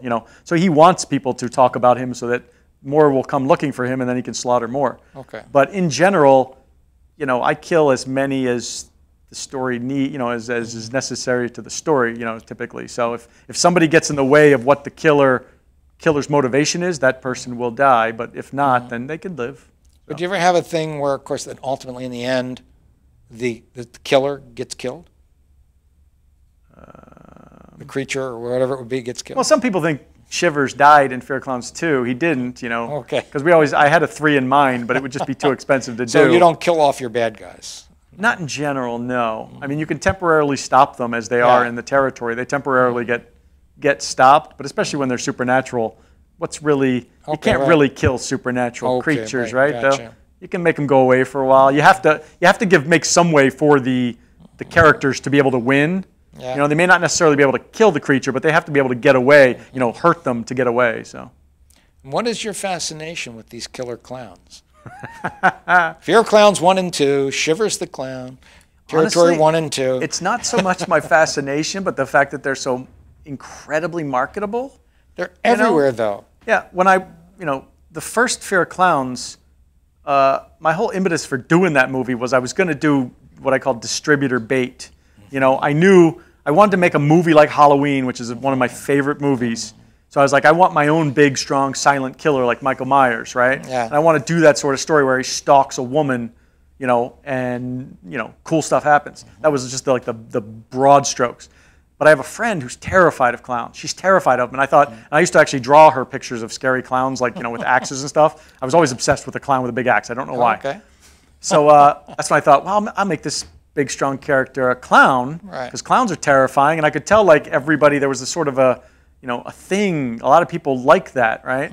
And it has done nothing but blow up since then. And that's the thing. So I gave it, after Fear Clowns 2, I sort of gave it up. But in the back of my mind, I was always thinking about it. And then for Territory, I was completely done everything, but we needed one more segment. And all the filmmakers kept falling by. And I saw those news stories about, like, the clowns. Yeah, the clowns out at night just waving at people. And I actually freaked out people. Yeah, I saw one story about it. There was a clown, he was in a graveyard just waving at cars as they drove by at night. And I was like, that is creepy as shit. Or creepy as crap, sorry. That's okay.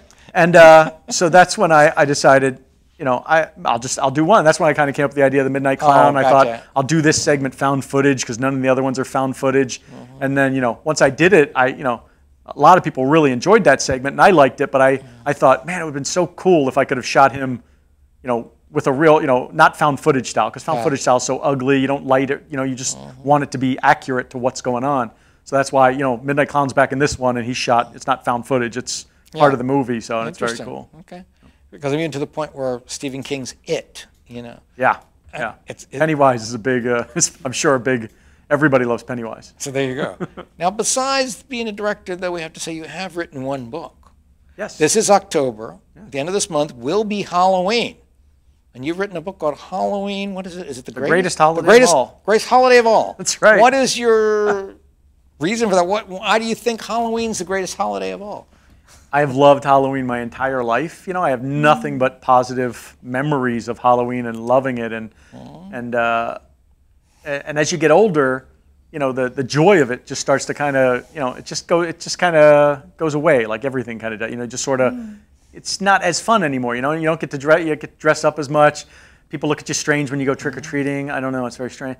But I started actually coming. You know, I collect so much Halloween stuff. I started thinking I should like make a book with all of this stuff in it. And I started thinking about it, and I started researching it and organizing it. And it took me about 1.5 years to do. But I had so much fun doing it. I was in the Halloween mood the entire time, so it was just so much fun to do that you know, in the end I was so excited to do it. It's just my deep love of the holiday. So. And the book really does things. Does it talk about like the tradition of where Halloween started? A little bit. I didn't go all that much into that because there's so many books that are already on that. So yours is more about things like I know you've had photos going back to maybe kids trick or treating in the 20s and stuff like that. Yes, and it had lots of nostalgic stuff like the Ben Cooper costumes that we all used to wear as kids, to Topstone costumes. It has like vintage candy ads that you probably have never seen. All sorts of strange candy costumes. Whenever I found like odd factoids about Halloween that I didn't know about, I threw them in because I was like, if it interests me, it'll probably interest other people who like Halloween. So it's just full of so much like bizarre factoids with full color ads and pictures and everything. So pictures of my kid because my kid now my kid loves Halloween just as much as I do because we've instilled that into him. So and people can get this book on Amazon. Yes. Still has nothing but 5-star reviews. So don't ruin it. People should read that. People should read that. Exactly. Now, the thing, because I mean, in the last 20 years, though, there has been much more of an adult Halloween. They always say that, except for Christmas, Halloween is where the holiday that people spend the most money on. Yes. Because they have all these adult parties, the adult costumes, the whole thing, It's gotten bigger and bigger and bigger. Yes, the sluttier the costumes get for the women, the more popular the holiday gets. So. For you, anyway, for guys. Absolutely.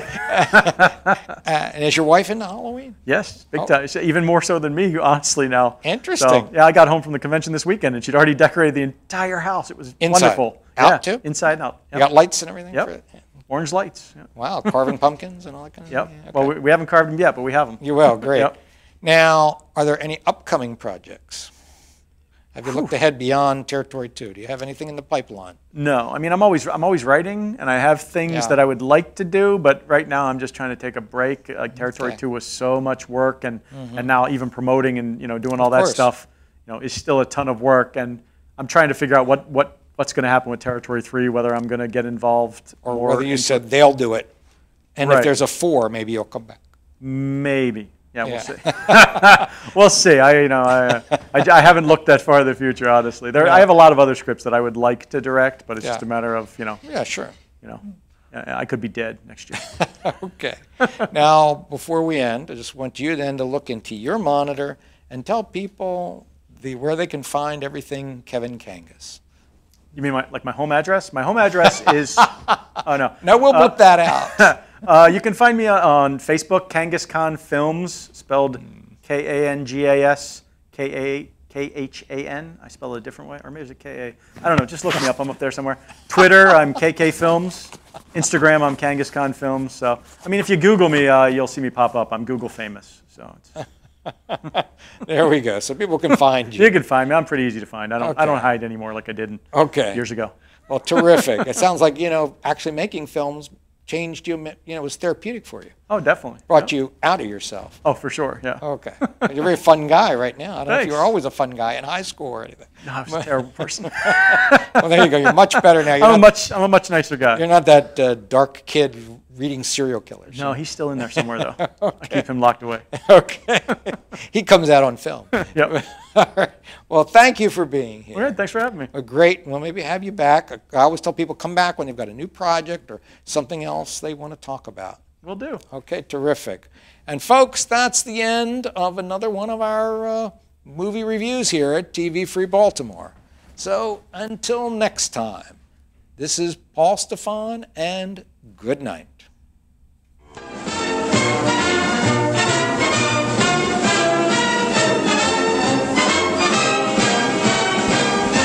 We hope you're enjoying your visit here this evening. Now, on with the show.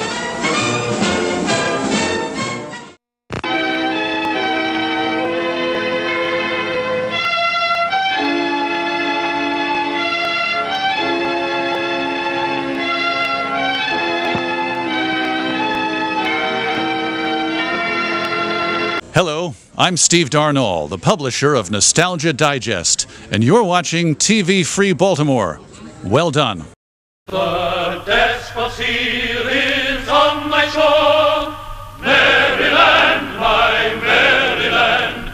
His torch is at thy temple door, Maryland, my Maryland.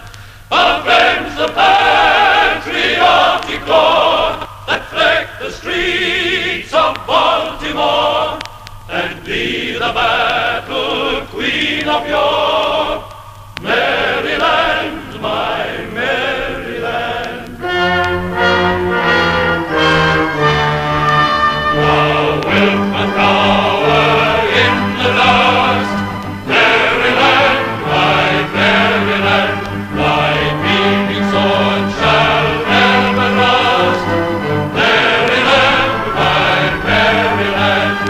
Remember Carroll's sacred trust, remember Howard's warlike thrust, and always onward with the just, Maryland, my Maryland. This concludes another day of live stream broadcasting from TV Free Baltimore.